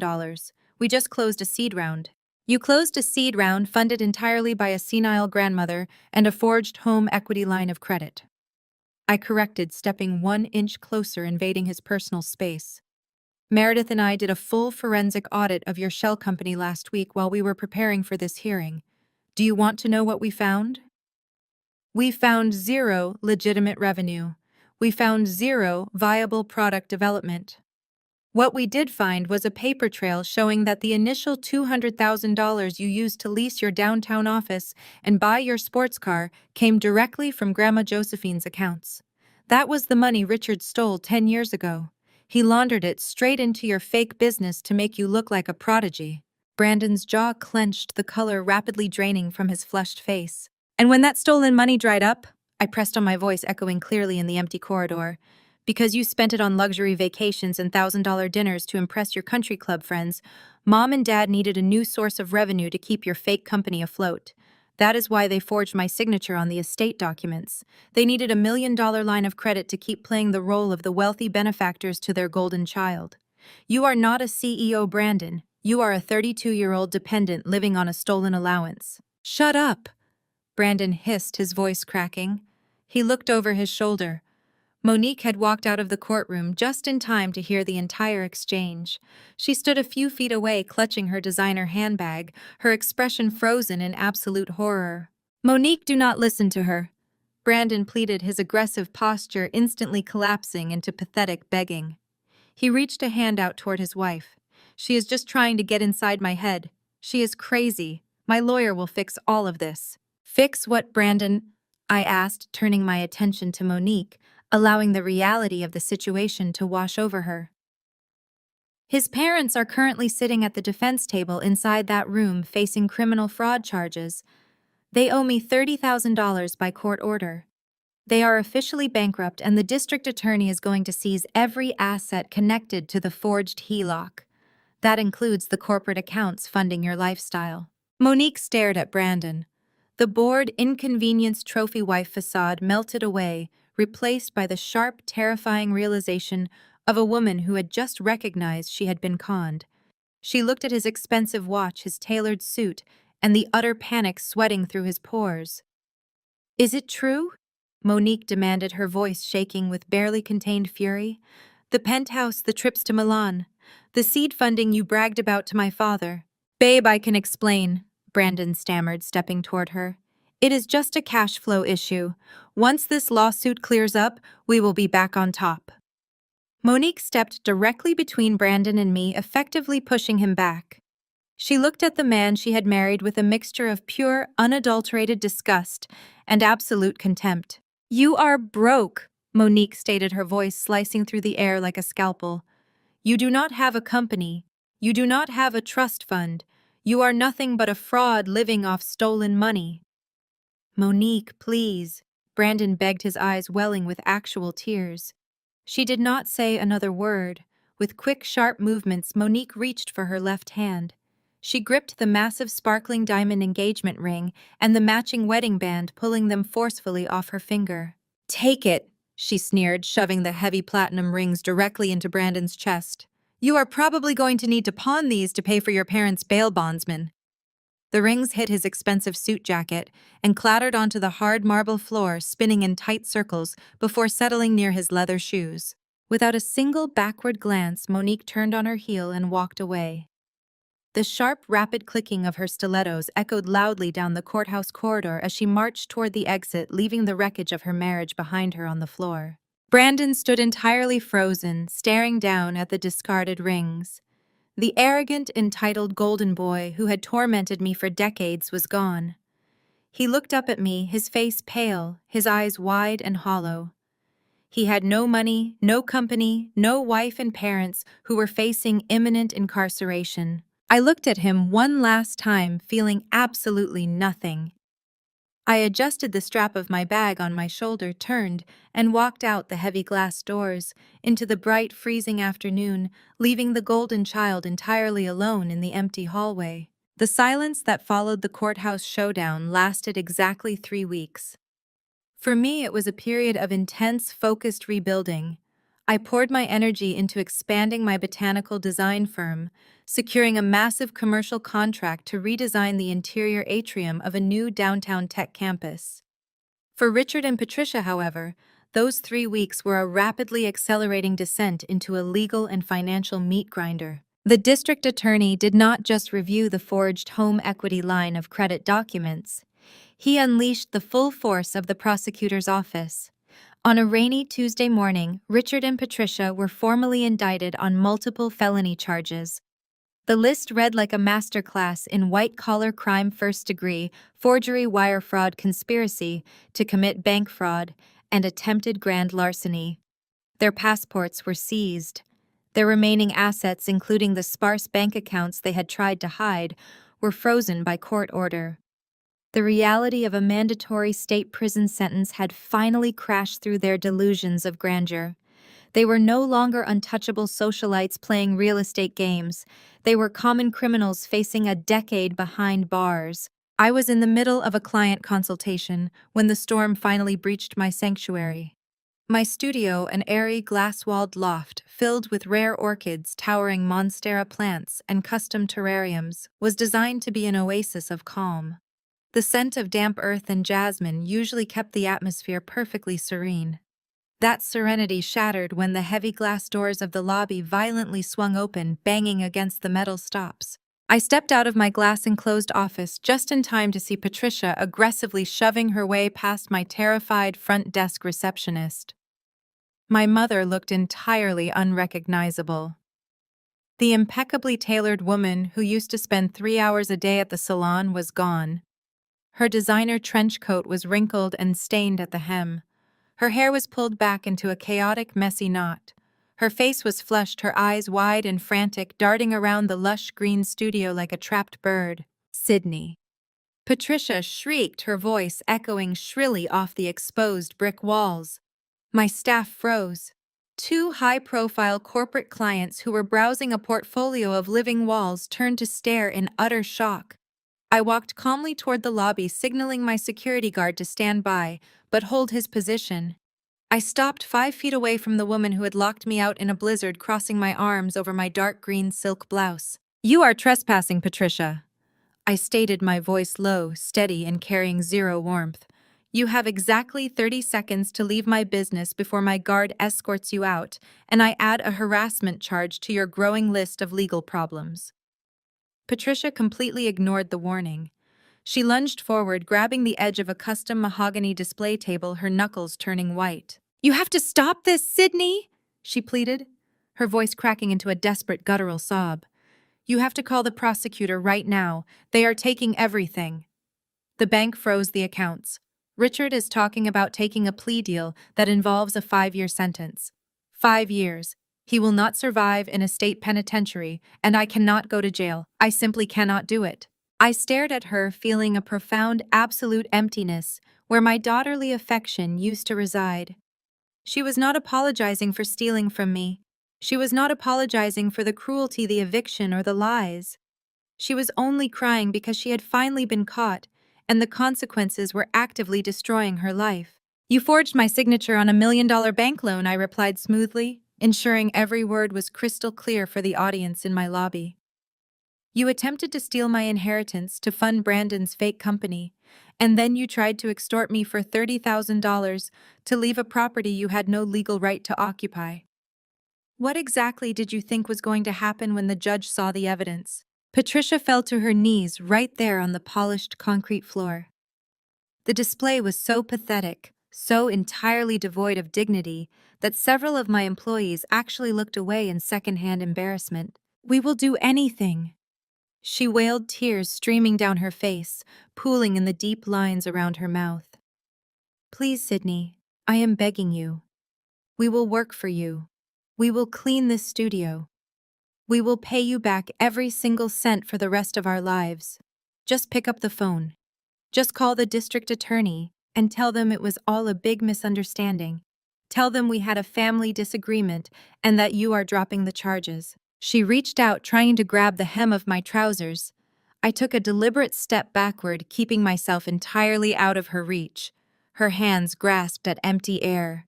"You still do not understand the reality of your situation," I said, looking down at her frantic, tear-streaked face. "You still think you can manipulate your way out of a felony by bullying me in public." Patricia looked up, her breath hitching, a desperate glimmer of hope sparking in her eyes, assuming my hesitation meant I was considering her absurd offer. "It is out of my hands, Mom," I stated, my voice slicing through her manufactured hysteria like a blade. "I could not drop the charges even if I wanted to, and for the record, I absolutely do not want to." Patricia froze, the tears instantly stopping as confusion washed over her features. "What do you mean you cannot drop them? You are the victim. You have to tell them to stop." "I am a witness," I corrected coldly. "The victim in this specific criminal case is the First National Bank. The state completely took over the case because you defrauded a federally insured financial institution. You did not just mess with me, Patricia. You messed with the federal government. The district attorney is using you and Richard to make an aggressive, highly public example out of white-collar real estate fraud. They are going to prosecute you to the absolute fullest extent of the law, and I am going to sit in the front row of the gallery and watch them do it." The color instantly vanished from my mother's face, leaving her looking like a hollow, terrified ghost. "Security," I called out, never breaking eye contact with the woman on the floor. "Please escort this woman off the premises. If she resists, call the police and inform them that an indicted felon out on bail is violating a trespass warning." My guard stepped forward, firmly gripping Patricia by the arm and pulling her to her feet. She did not fight him. She did not scream. The horrifying realization that her charm, her tears, and her manipulation were completely useless against the crushing weight of the federal justice system had finally broken her. She stumbled out the glass doors, a ruined, empty shell of a woman disappearing into the crowded city streets. The morning air was crisp and unforgiving as two county sheriff cruisers parked at sharp angles across the circular cobblestone driveway of the estate. Their blue lights flashed rhythmically, casting harsh shadows against the historic brick facade. This was the final, undeniable reality of Judge Davis's ruling. The court had granted Richard, Patricia, and Brandon exactly 72 hours to vacate the premises, but today was the supervised move out. They were permitted precisely 4 hours under police escort to gather their personal belongings. The stipulations were brutally clear. They could take personal clothing, toiletries, and cheap, non-luxury electronics. Every piece of antique furniture, every Persian rug, the grand piano, and the extensive art collection belonged solely to Josephine's blind trust. I stood on the wraparound porch with my arms crossed, flanked by an independent inventory auditor and a third police officer. We watched as a battered, rust-colored U-Haul truck sputtered down the oak-lined street and turned into the driveway. The sheer humiliation of the moment hung thick in the air. There was no sleek Mercedes, no imported sports car. Richard killed the engine, and the three of them stepped out of the heavy commercial cab. Patricia looked physically ill. She stared up at the estate she had treated as her personal kingdom, her face ashen. Brandon slammed the passenger door, his shoulders hunched against the morning chill, avoiding eye contact with everyone. The lead officer, a tall, no-nonsense man named Sergeant Miller, met them at the base of the steps. He handed Richard a roll of heavy-duty black contractor garbage bags, The vintage leather steamer trunks and designer luggage sets were property of the estate purchased with stolen trust funds. They would have to pack their lives into plastic trash bags. For the next 3 hours, the grand historic house was reduced to a sterile processing center. The officers followed them room to room, watching their every move with bored vigilance. I remained on the main floor, listening to the heavy thud of footsteps upstairs.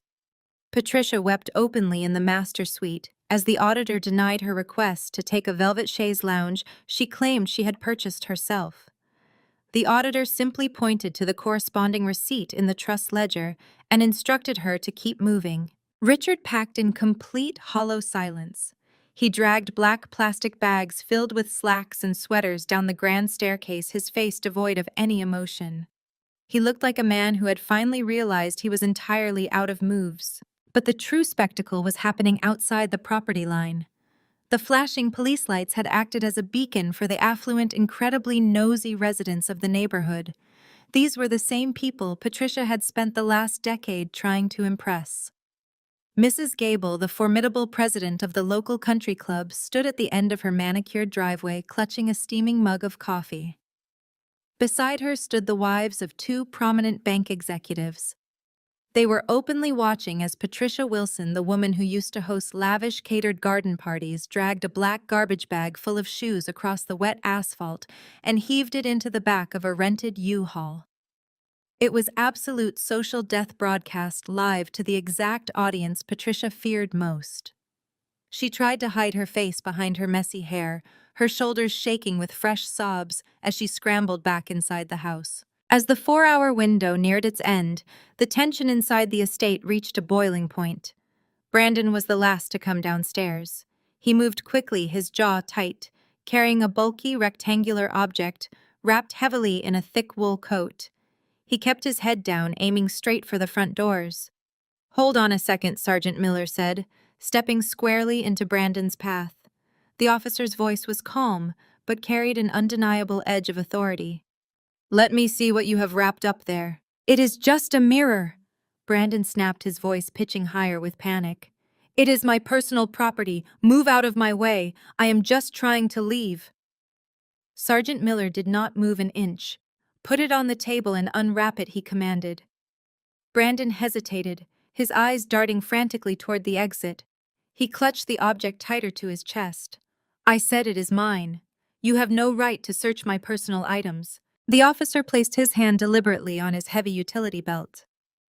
"I will not ask you again, son. Put it on the table."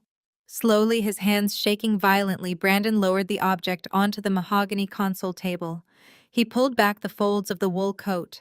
Beneath it lay a stunning original oil painting of a coastal landscape. It was a piece Josephine had purchased from a local artist decades ago, recently appraised at over $5,000. The inventory auditor stepped forward, flipping open his heavy binder. He ran a finger down a laminated page. "Item 412, the auditor stated clearly. Original coastal oil painting, property of the Josephine Blind Trust." "I bought that," Brandon lied, his voice cracking loudly. "She gave it to me as a gift. It is mine." "You are actively under indictment for felony fraud," Sergeant Miller said, his tone turning dangerously cold. "Do you really want me to add attempted grand larceny to your jacket right now? Put the painting down and step out of the house." Brandon stared at the painting, then up at the officer. The illusion he had clung to the belief that he was somehow superior, untouchable, and deserving of this wealth shattered completely. He shoved past the officer and bolted out the front door. I walked out onto this porch just in time to watch him fall apart. The golden child did not make it to the truck. He collapsed right in the middle of the manicured front lawn. He dropped to his knees in the damp grass, buried his face in his hands, and began to wail. It was not a quiet, dignified cry. It was the loud, gasping, uncontrolled sobbing of a spoiled child who had finally been told no. He beat his fists against the ground, screaming incoherently about how unfair everything was, while his parents watched helplessly from the back of the moving truck. The wealthy neighbors watched the entire meltdown with wide, shocked eyes. I stood perfectly still on the wraparound porch, my hands resting lightly on the polished wooden railing. I did not smile. I did not gloat. I simply watched in absolute silence as the people who had tried to destroy me were loaded into a rented truck and driven away from my home forever. The low grinding hum of the rented moving truck faded down the long oak-lined driveway, eventually swallowed completely by the ambient noise of the city. For the first time in my entire life, the historic estate was enveloped in absolute unbroken silence. The suffocating weight of my parents' presence had lifted, leaving behind a profound stillness that felt incredibly foreign. I turned away from the porch railing and walked back through the heavy mahogany front doors, the grand foyer usually echoing with Patricia's shrill demands or Richard's booming manufactured authority was completely still. I stood in the center of the marble floor and took a deep breath. The air inside still smelled faintly of stale cigar smoke and expensive heavy perfume. It was the lingering scent of entitlement. It was time to scrub them from the walls. I did not wait for my contractors. I walked straight into the formal dining room, grabbed the edge of Patricia's heavy, tacky burgundy velvet curtains and pulled. The reinforced fabric ripped away from the brass rod with a satisfying violent tear, bringing the entire track crashing to the hardwood floor. Sunlight flooded the room instantly, illuminating dust motes dancing in the sudden brightness. I moved from room to room, tearing down every oppressive drape, every suffocating shade they had installed to keep the world out. Next came the junk removal team. I stood in the center of Richard's designated study, directing the crew to haul away the massive, foul-smelling leather cigar chairs he had bought to make himself feel like a titan of industry. The actual antique furniture, the pieces Josephine had carefully curated and placed into the trust, remained perfectly intact.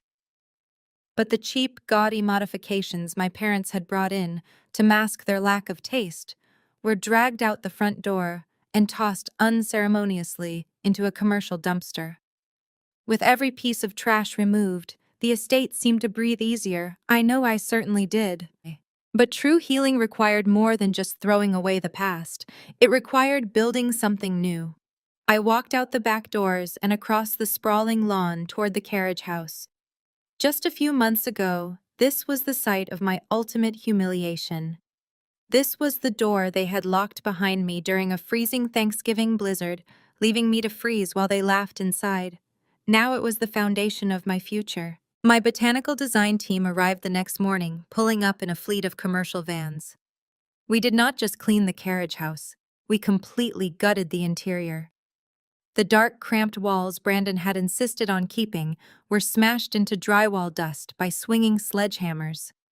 We ripped open the roof and installed massive industrial-grade skylights, allowing natural sunlight to pour into the space from dawn until dusk. We brought in long, raw wood drafting tables, deep porcelain sinks, and miles of copper shelving. Then came the life. My team unloaded delivery after delivery of rare flora. We hung trailing pothos and vibrant philodendrons from the exposed wooden beams. We arranged delicate blooming orchids in climate-controlled glass terrariums. We potted massive bird of paradise plants and towering fiddle-leaf figs that reached toward the new skylights. Within a week, the cold, miserable structure where I had been evicted was transformed into a lush, thriving, oxygen-rich design studio. The smell of damp soil, fresh green leaves, and blooming jasmine entirely erased the bitter memory of the winter storm. I was no longer hiding in the shadows of the estate. I was flourishing right in the center of it. With the studio fully operational, I directed my renovation crew to begin addressing the deferred maintenance inside the main house. Richard and Patricia had spent decades pretending to be wealthy, which meant they only spent money on things their country club friends could see. The structural integrity of the upper floors had been completely ignored. I sent the demolition team to the East Wing directly into the massive suite Brandon had occupied rent-free for his entire adult life. I was reviewing a commercial landscape contract in my new studio when my foreman called my cell phone. His voice sounded tight, completely lacking his usual boisterous energy. He asked me to come up to the second floor immediately. I found the crew standing awkwardly in the center of Brandon's oversized walk-in closet. The back wall had been stripped of its custom shelving, revealing the bare drywall behind it. But the drywall was not uniform. A large rectangular section had been neatly cut out and covered with a false magnetic panel. The foreman reached forward and pulled the panel away. Hidden perfectly between the wooden wall studs was a heavy steel combination safe. Brandon had claimed he possessed zero assets when the court ordered him to vacate. He had stood on the front lawn sobbing about having absolutely nothing. I did not waste time calling him. I called a professional locksmith.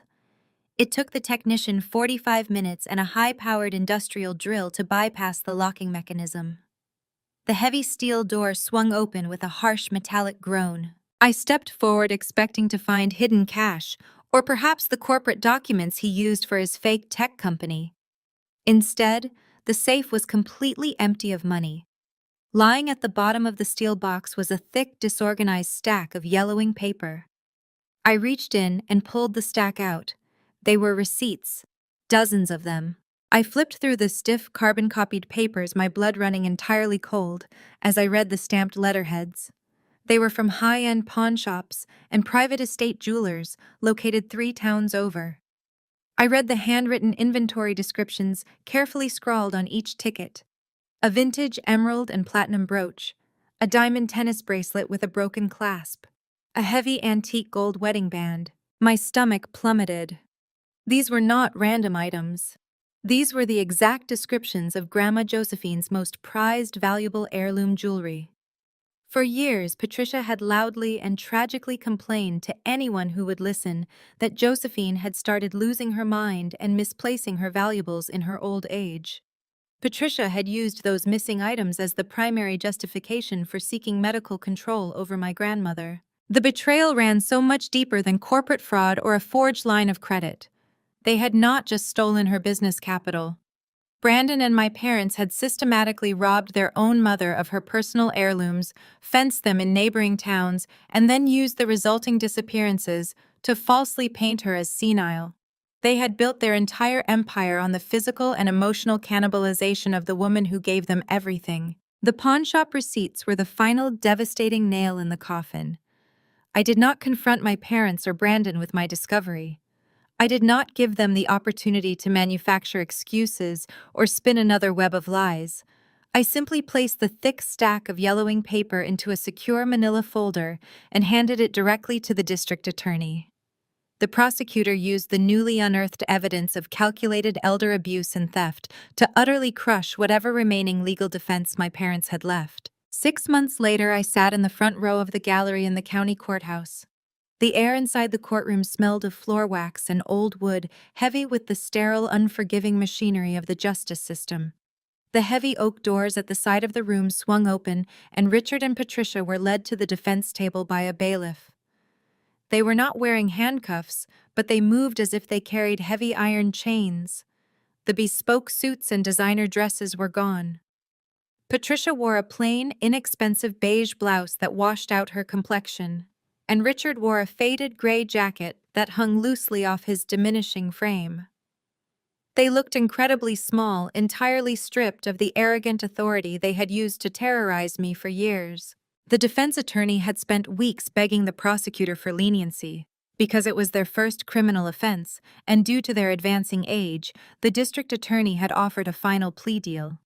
If they took the deal, they avoided a mandatory 10-year sentence in a state penitentiary. Facing the absolute certainty of dying in a concrete cell, they took the plea without a single moment of hesitation. The presiding judge, a stern woman with zero tolerance for white-collar entitlement, looked down at them from the elevated bench. Her expression was one of profound disgust as she read the terms of the agreement into the official public record. Richard and Patricia Wilson, she began, her voice projecting sharply across the silent room. You have pleaded guilty to multiple felony charges, including wire fraud, first-degree forgery, and conspiracy. The evidence presented to this court demonstrates a breathtaking level of greed and manipulation. You stole from a federally insured financial institution, you systematically robbed your own mother of her heirlooms, and you attempted to financially ruin your daughter. Patricia squeezed her eyes shut, her shoulders trembling violently as the judge listed their crimes for the public record. Richard stared blankly at the polished wooden table in front of him. The judge continued, slamming the final nail into their social coffin. I am accepting this plea arrangement, but do not mistake this for leniency. You are hereby sentenced to 5 years of strict supervised probation. You are ordered to complete 1,000 hours of community service specifically assigned to the Municipal Parks and Sanitation Department. Furthermore, the court is imposing crippling restitution fines that will garnish any future income you manage to acquire. The gavel cracked against the sounding block. It was official. My parents were convicted felons. The ramifications of that single strike were absolute and irreversible. Their country club memberships were instantly and permanently revoked.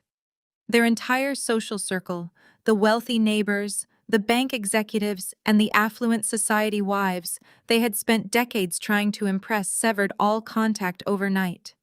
They would never pass a basic employment background check. They lost their right to vote. Their passports were heavily restricted.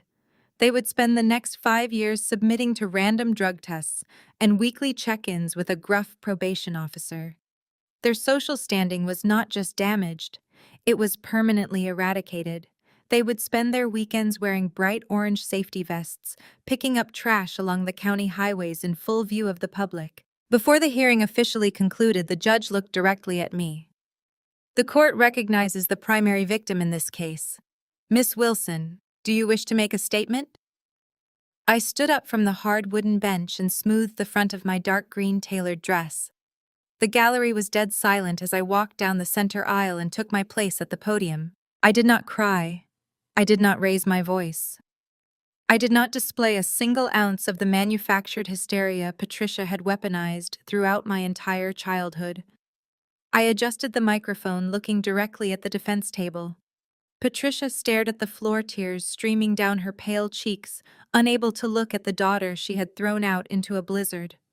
Richard sat completely rigid, his eyes locked onto his own shaking hands, his jaw clenched so tightly a muscle twitched in his cheek. I spoke with chilling absolute calm, my voice echoing clearly off the high vaulted ceilings. For years, the people sitting at that table used manipulation, theft, and cruelty to maintain a desperate illusion of wealth.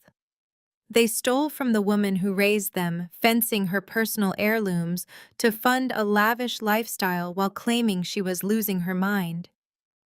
They stole from a bank. They stole my inheritance and attempted to steal my future. They locked me out in a freezing storm and demanded a ransom for a home they had zero legal right to occupy. I paused, letting the silence stretch out, forcing the air to grow heavy. I wanted them to feel the crushing weight of every single word. They made me pay to be abused in my own home, I stated, my voice slicing through the quiet room like a surgical blade. Today the debt is settled. I stepped away from the podium without waiting for a response. I did not look back. Richard could not even lift his head. He was utterly broken, a hollow shell of a man entirely destroyed by his own hubris. I walked out of the courtroom, pushing through the heavy double doors into the bright, warm afternoon sunlight, leaving them behind to face the total ruin they had built with their own hands. The afternoon sun felt incredible on my face as I walked away from the county courthouse, but the peace of the moment was briefly interrupted by a notification on my phone. It was an automated email from the municipal clerk. Brandon had officially filed a small claims lawsuit against me. With Richard and Patricia stripped of their wealth and facing years of grueling probation, my brother was entirely out of safety nets.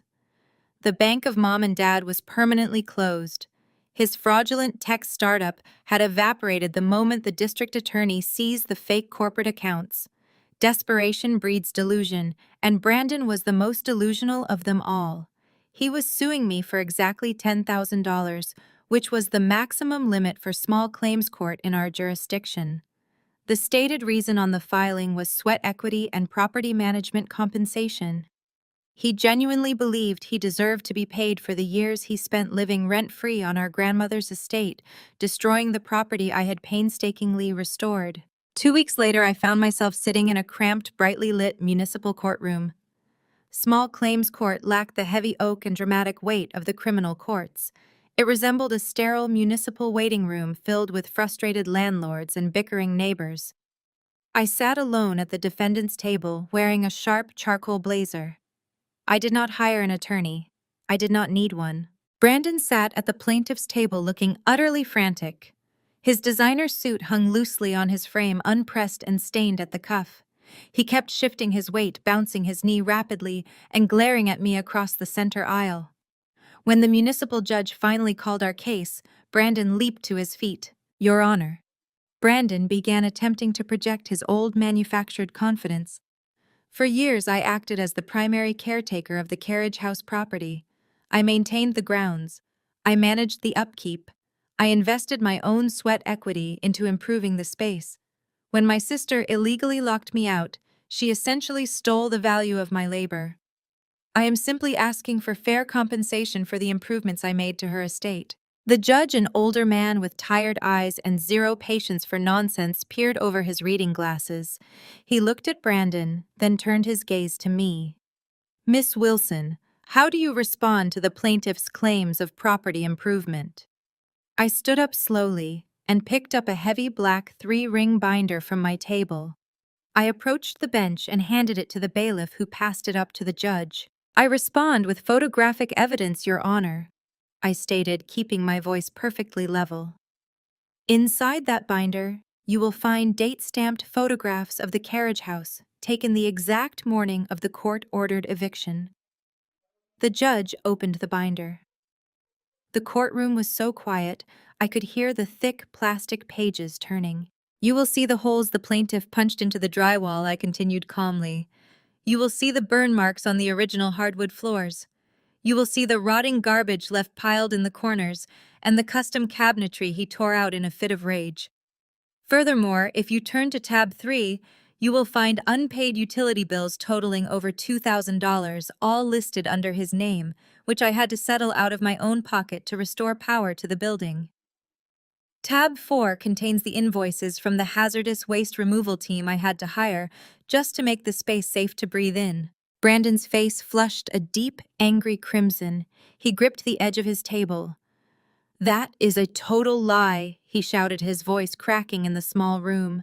"She staged those photos. She is just trying to ruin me like she ruined our parents." The judge slammed his hand down flat on the open binder.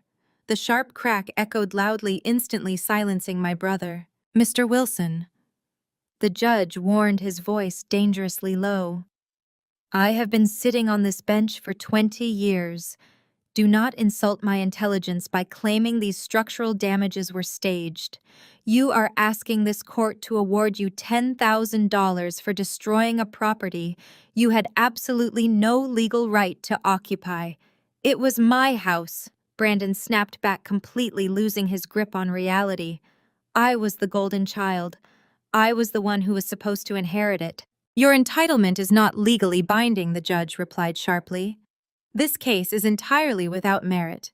In fact, Miss Wilson would be well within her rights to countersue you for the cost of these repairs. Case dismissed with prejudice. Do not waste this court's time again, Mr. Wilson."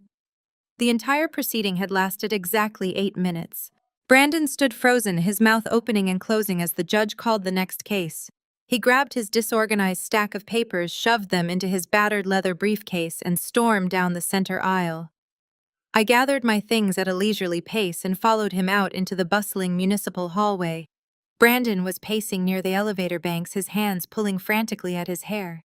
He turned and saw me approaching. "Are you happy now?" he snarled, stepping directly into my path. "You took everything. I have absolutely nothing left. My accounts are empty. I cannot even afford to put gas in my car. You destroyed your own flesh and blood." I looked at him, feeling absolutely nothing but cold closure. "I did not destroy you, Brandon. I simply stopped paying for your life.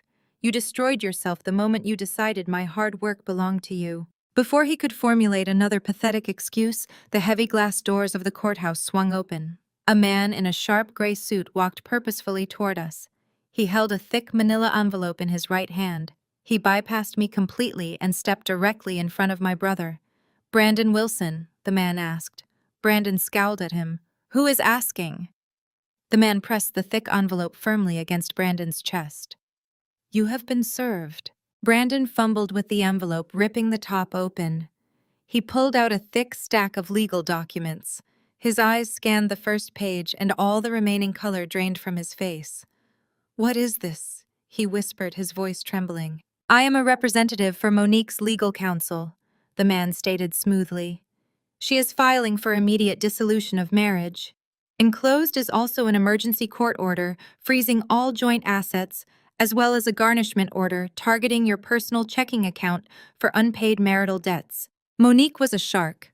She had married Brandon for his supposed proximity to wealth. Now that he was a penniless, unemployed fraud with a criminal family, she was severing ties with ruthless, calculated efficiency.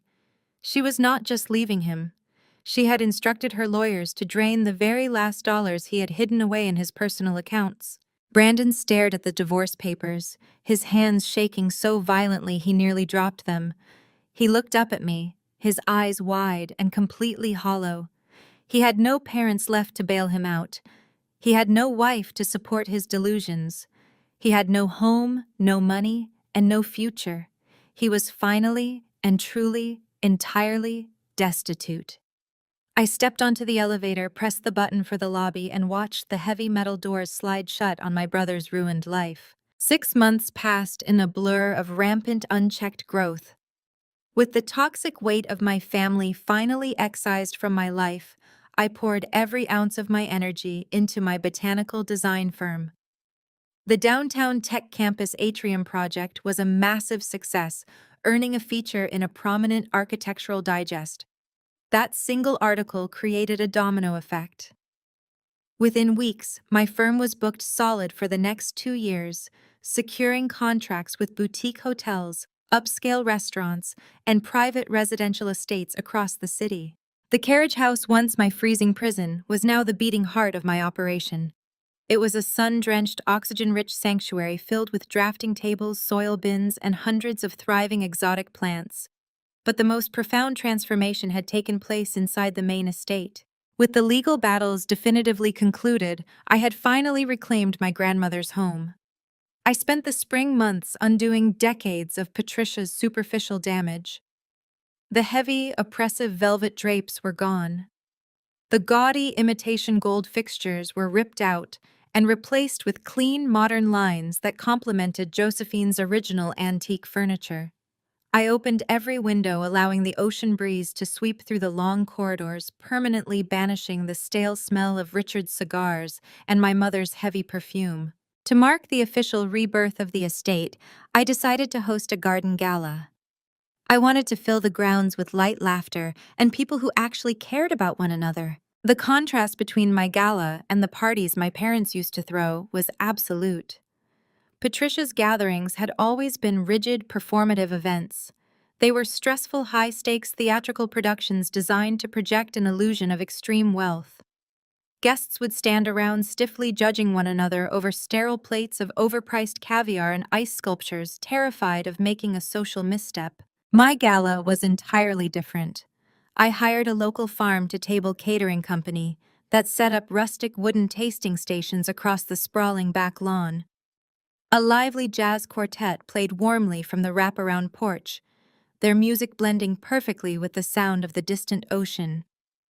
I draped thousands of warm white string lights through the branches of the ancient oak trees, casting a soft golden glow over the entire property.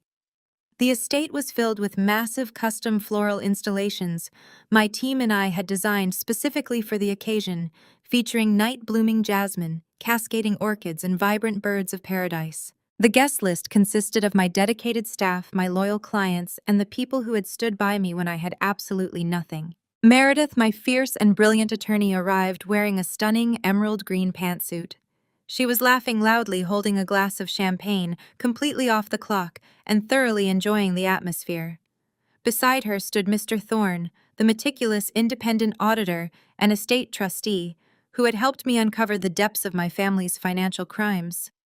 He looked incredibly relaxed, having traded his usual stiff business suits for a tailored linen jacket. I walked across the lawn to greet them, feeling a profound sense of gratitude. Meredith pulled me into a warm embrace, carefully avoiding spilling her drink.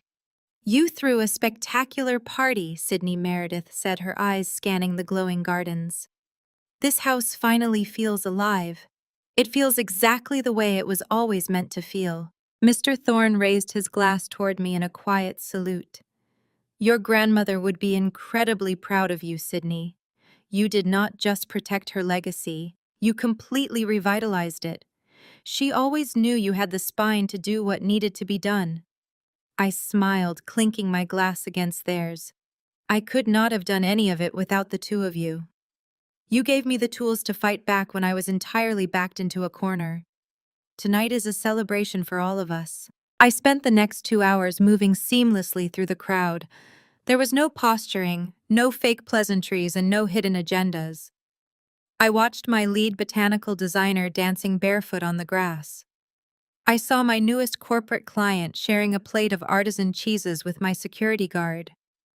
It was a gathering of a chosen family built on genuine respect and shared joy rather than bloodlines and financial manipulation. As the evening approached midnight, the jazz quartet began packing up their instruments and the catering staff started quietly clearing the empty plates. I excused myself from a conversation with my foreman and walked up the steps of the back porch, seeking a brief moment of quiet reflection. I stood near the railing looking out over the illuminated gardens. The air was cool and smelled sweetly of blooming jasmine. I pulled my cell phone from the pocket of my blazer to check the time. The screen glowed brightly in the shadows of the porch. A single new notification rested at the top of the display.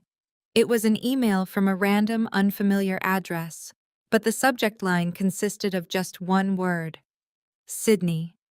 I tapped the screen, unlocking the phone and opening the message. It was a short block of text, devoid of any formal greeting. I am working night shifts at a grocery store. Your father's back is giving out from the highway cleanups. We lost the rental apartment.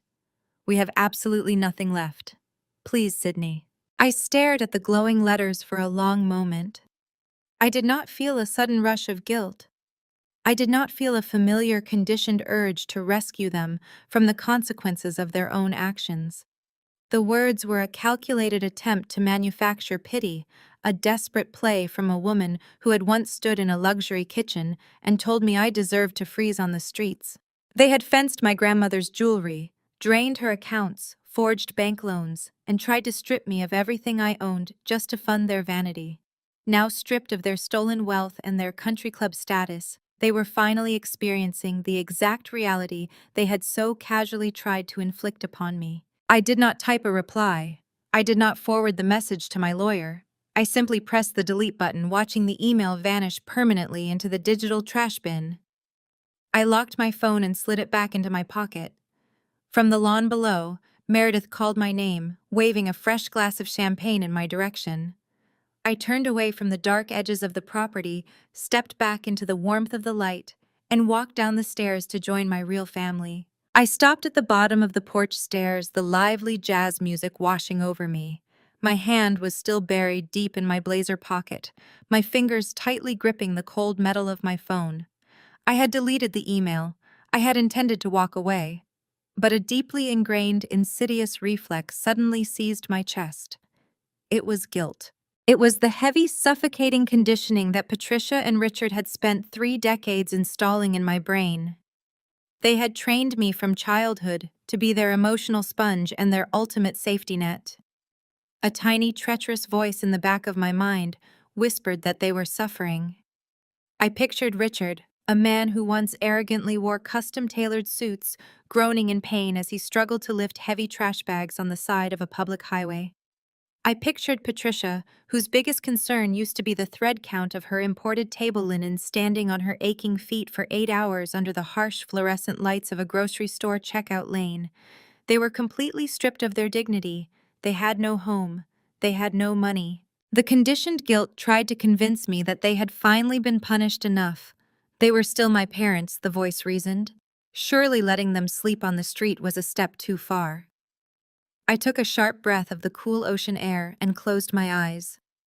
The moment I did, the illusion of their victimhood was instantly and permanently obliterated by the memory of my own. I was no longer standing in a warm, beautifully illuminated garden. I was back on the front porch on Thanksgiving morning. I felt the biting, violent sting of the blizzard cutting through my thin clothes. I heard the sharp metallic snap of the heavy brass deadbolt sliding into place as my mother locked me out in the freezing snow. I remembered the burning numbness in my fingers as I huddled in the unheated, dilapidated carriage house, praying I would not freeze to death on my own property. I remembered Brandon holding a sledgehammer, gleefully smashing through the drywall of the carriage house, while Patricia stood by and cheered him on. I remembered the hollow pit in my stomach when I opened that hidden steel safe and found the pawn shop receipts. That was the undeniable proof that my parents had systematically cannibalized my grandmother's legacy, fencing her cherished heirlooms to neighboring towns, while falsely labeling her senile to the state. They did not feel a single ounce of guilt when they were actively trying to destroy my life. They had laughed while I suffered. Their current desperation was not a tragedy. It was a direct earned consequence of their own malicious greed. I pulled my phone back out of my pocket. The screen illuminated the darkness of the lower steps. I opened my trash folder and restored Patricia's message. I did not want to leave the matter unresolved, lingering like a silent ghost in the digital ether. They needed to know with absolute certainty that the door was permanently closed. I tapped the reply button. The cursor blinked steadily against the blank white screen. I did not type a long paragraph detailing my pain. I did not demand an apology they were entirely incapable of giving. I did not offer a single word of sympathy or anger. I typed a single definitive sentence. Enjoy figuring life out. I pressed send. I watched the blue progress bar shoot across the top of the screen until the message vanished into the outbox. Then I opened my security settings. I permanently blocked Patricia's email address. I entered Richard's old email and blocked that as well. I went into my phone carrier settings and placed a hard network block on any phone numbers associated with them, including Brandon's old number. I systematically severed every remaining digital thread connecting them to my existence. The heavy, suffocating anchor in my chest instantly dissolved. It was replaced by a profound, soaring lightness. The final boundary was drawn in permanent ink. I slid the phone back into my pocket, this time for good. I walked away from the shadows of the porch and stepped back onto the sprawling, vibrant lawn. The garden gala was in full swing, pulsing with a bright, authentic energy that this property had not seen in decades. Meredith was laughing at a joke Mr. Thorne had made, her head thrown back in genuine, uninhibited joy. My lead botanical designer was dancing barefoot on the grass with her partner. My design team was gathered around the large stone fire pit, sharing stories and toasting to the massive success of our firm. There was no tension. There was no fear of judgment or performative posturing. The air was crisp, clean, and filled with the magnificent scent of blooming jasmine and sea salt. This was my chosen family, built on a foundation of mutual respect and shared triumph. I stopped in the center of the lawn and turned back to look at the grand estate. The warm, golden interior lights glowed beautifully through the massive antique stained glass window overlooking the main staircase. It was the exact window Grandma Josephine had loved to sit by every morning. For a brief, breathtaking second, the shifting light from the chandelier inside seemed to catch the colored glass perfectly, creating the distinct, elegant silhouette of a woman standing proudly in the frame. I smiled, raising my glass of champagne toward the glowing window. Josephine's legacy was finally safe, and so was I. Across town, nestled in a plush velvet booth at an exclusive rooftop bar, Monique was already hard at work securing her next host. She sat across from an older, silver-haired man wearing a heavy platinum watch. She delicately swirled an olive in her martini glass, projecting the perfect image of a wounded, tragic heroine. She leaned forward, her voice dripping with manufactured vulnerability, and complained about the horrific ordeal she had just survived. She spun a masterful tale of deception, claiming she had been ruthlessly scammed by a sociopathic fraudster who hid his impending bankruptcy behind a wall of fake corporate documents. She painted Brandon as a master manipulator who had drained her personal accounts and left her with severe emotional trauma. The older man reached across the table and patted her hand sympathetically, entirely unaware that the woman sitting across from him had just ruthlessly gutted her ex-husband for his last remaining pennies. Monique had learned absolutely nothing from the wreckage, effortlessly pivoting to her next target without a single ounce of remorse. Brandon, meanwhile, was experiencing a very different kind of reality. The stale, greasy scent of cold French fries permeated the cabin of his heavily dented leased compact car. He stared at the cracked screen of his mounted cell phone, waiting for the delivery app to process his next route. The screen flashed green, displaying a pickup order from a fast food chain and a delivery address that made his stomach plummet. It was an address located deep inside the Heights, the ultra-wealthy gated enclave where he used to spend his weekends driving around pretending to shop for summer homes. He had no choice. He accepted the order. 30 minutes later, Brandon pulled up to the massive wrought iron gates of a sprawling modern mansion. He trudged up the long, perfectly manicured stone driveway, carrying two large brown paper bags that were leaking grease onto his cheap canvas sneakers. He caught his reflection in the mirrored glass of the massive double front doors. The bespoke suits and confident swagger were gone. He looked incredibly haggard, his shoulders slumped, wearing a stained promotional t-shirt and a faded baseball cap pulled low over his eyes to avoid recognition. A teenager opened his door, grabbed the bags without making eye contact, and slammed the heavy door shut in his face. Brandon stood on the stone porch for a moment, listening to the muffled sounds of wealth and laughter echoing from inside the house. His phone buzzed in his pocket. It was a notification from the delivery app. He had received a $2 tip. He turned and walked back to his beat-up car, entirely invisible in the world he used to claim he ruled. Miles away, the late afternoon sun was beating down mercilessly on the shoulder of Interstate 95. The heat radiating off the dark asphalt was absolutely unforgiving. Richard and Patricia moved slowly along the gravel shoulder, clad in oversized, sweat-stained neon orange safety vests. The words "community service" were printed in thick, bold black letters across their backs. Cars and transport trucks whipped past at 70 miles an hour, blasting them with hot exhaust fumes and kicking up clouds of dirty dust. Patricia's hands, once perfectly manicured and adorned with the heavy heirloom rings she had stolen from her own mother, were now blistered and raw inside cheap canvas work gloves. She stabbed blindly at a discarded soda cup with her aluminum trash grabber, missing it twice before finally securing it and dropping it into her bag. Richard was a few yards ahead of her, dragging a heavy black plastic garbage bag along the rough gravel. He was panting heavily, his face flushed a dangerous mottled red under the harsh sun. A county sheriff cruiser was parked 50 yards behind them, the deputy leaning against the hood, ensuring the probationers did not stop working. Richard and Patricia did not speak to each other. The resentment between them had festered into a suffocating, toxic fog. Their former country club friends were likely sitting on a shaded terrace, sipping iced cocktails right now, while they picked up fast food wrappers and discarded cigarette boxes from the gutter.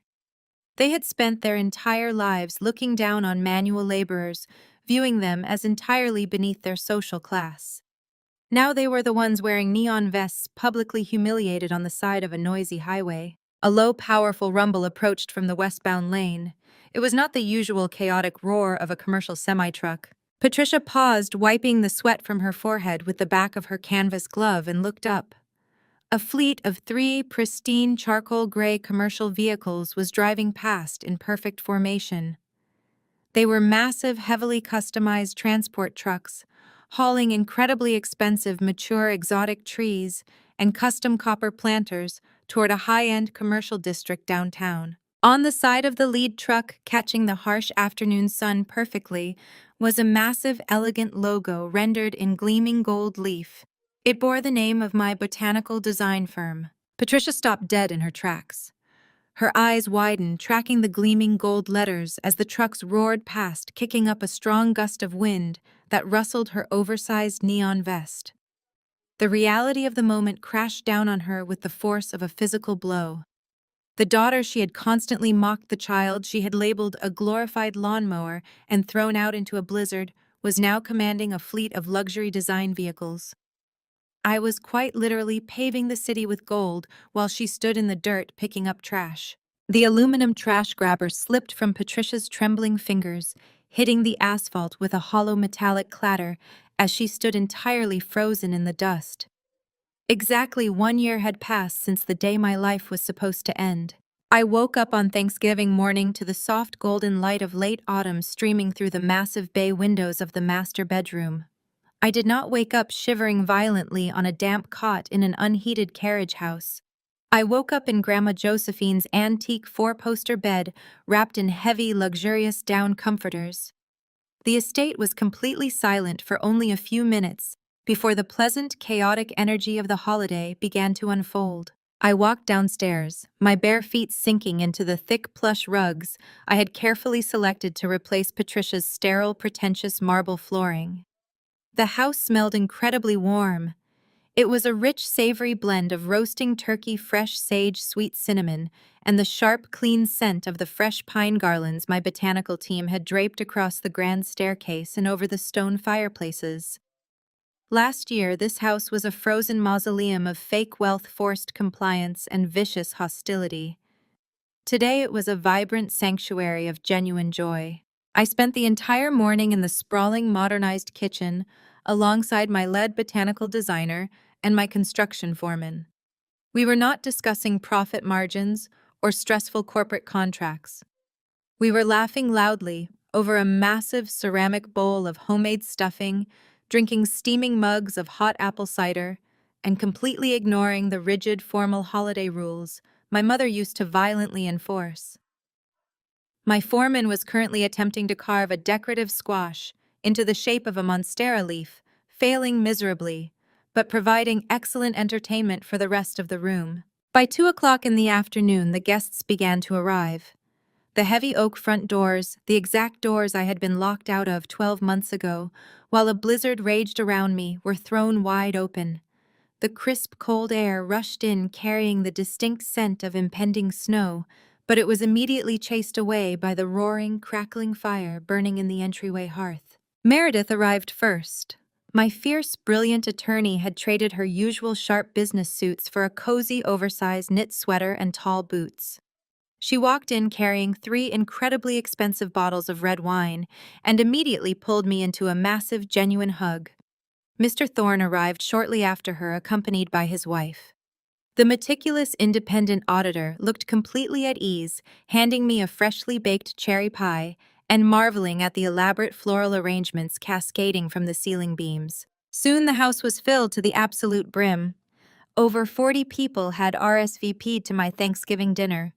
The guest list included my dedicated employees, my closest friends, the security guards who had helped me secure the premises, and the contractors who had worked tirelessly to rebuild the carriage house. It was a chaotic, brilliant mix of people from all walks of life. There was no strict dress code. There was no performative posturing to impress wealthy socialites. There was only genuine gratitude and shared warmth. As the afternoon shifted into a crisp, dark evening, I rang a small silver bell to call everyone into the formal dining room. The transformation of this specific space was my greatest personal triumph. The long, heavy mahogany table dominated the center of the room. It was the exact same piece of furniture where Patricia had casually slid a fraudulent eviction notice across the polished wood, telling me I had 2 hours to pack my entire life into garbage bags before I was thrown onto the street. Now that dark memory was completely eradicated by an overwhelming, beautiful feast.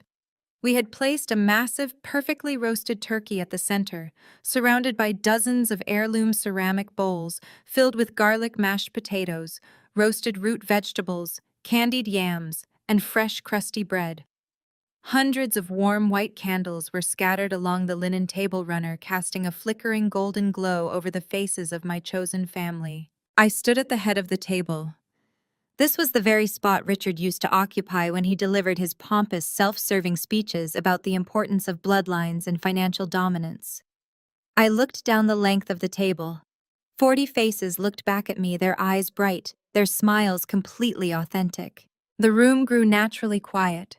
The clinking of silverware settled as Meredith smiled and raised her glass slightly, prompting the others to do the same. I reached out and wrapped my fingers around the delicate stem of my wine glass. The deep crimson liquid caught the candlelight, glowing like a ruby. I took a slow, steady breath. I did not think about the neon orange safety vests on the side of the highway. I did not think about the frantic, desperate emails I had permanently deleted.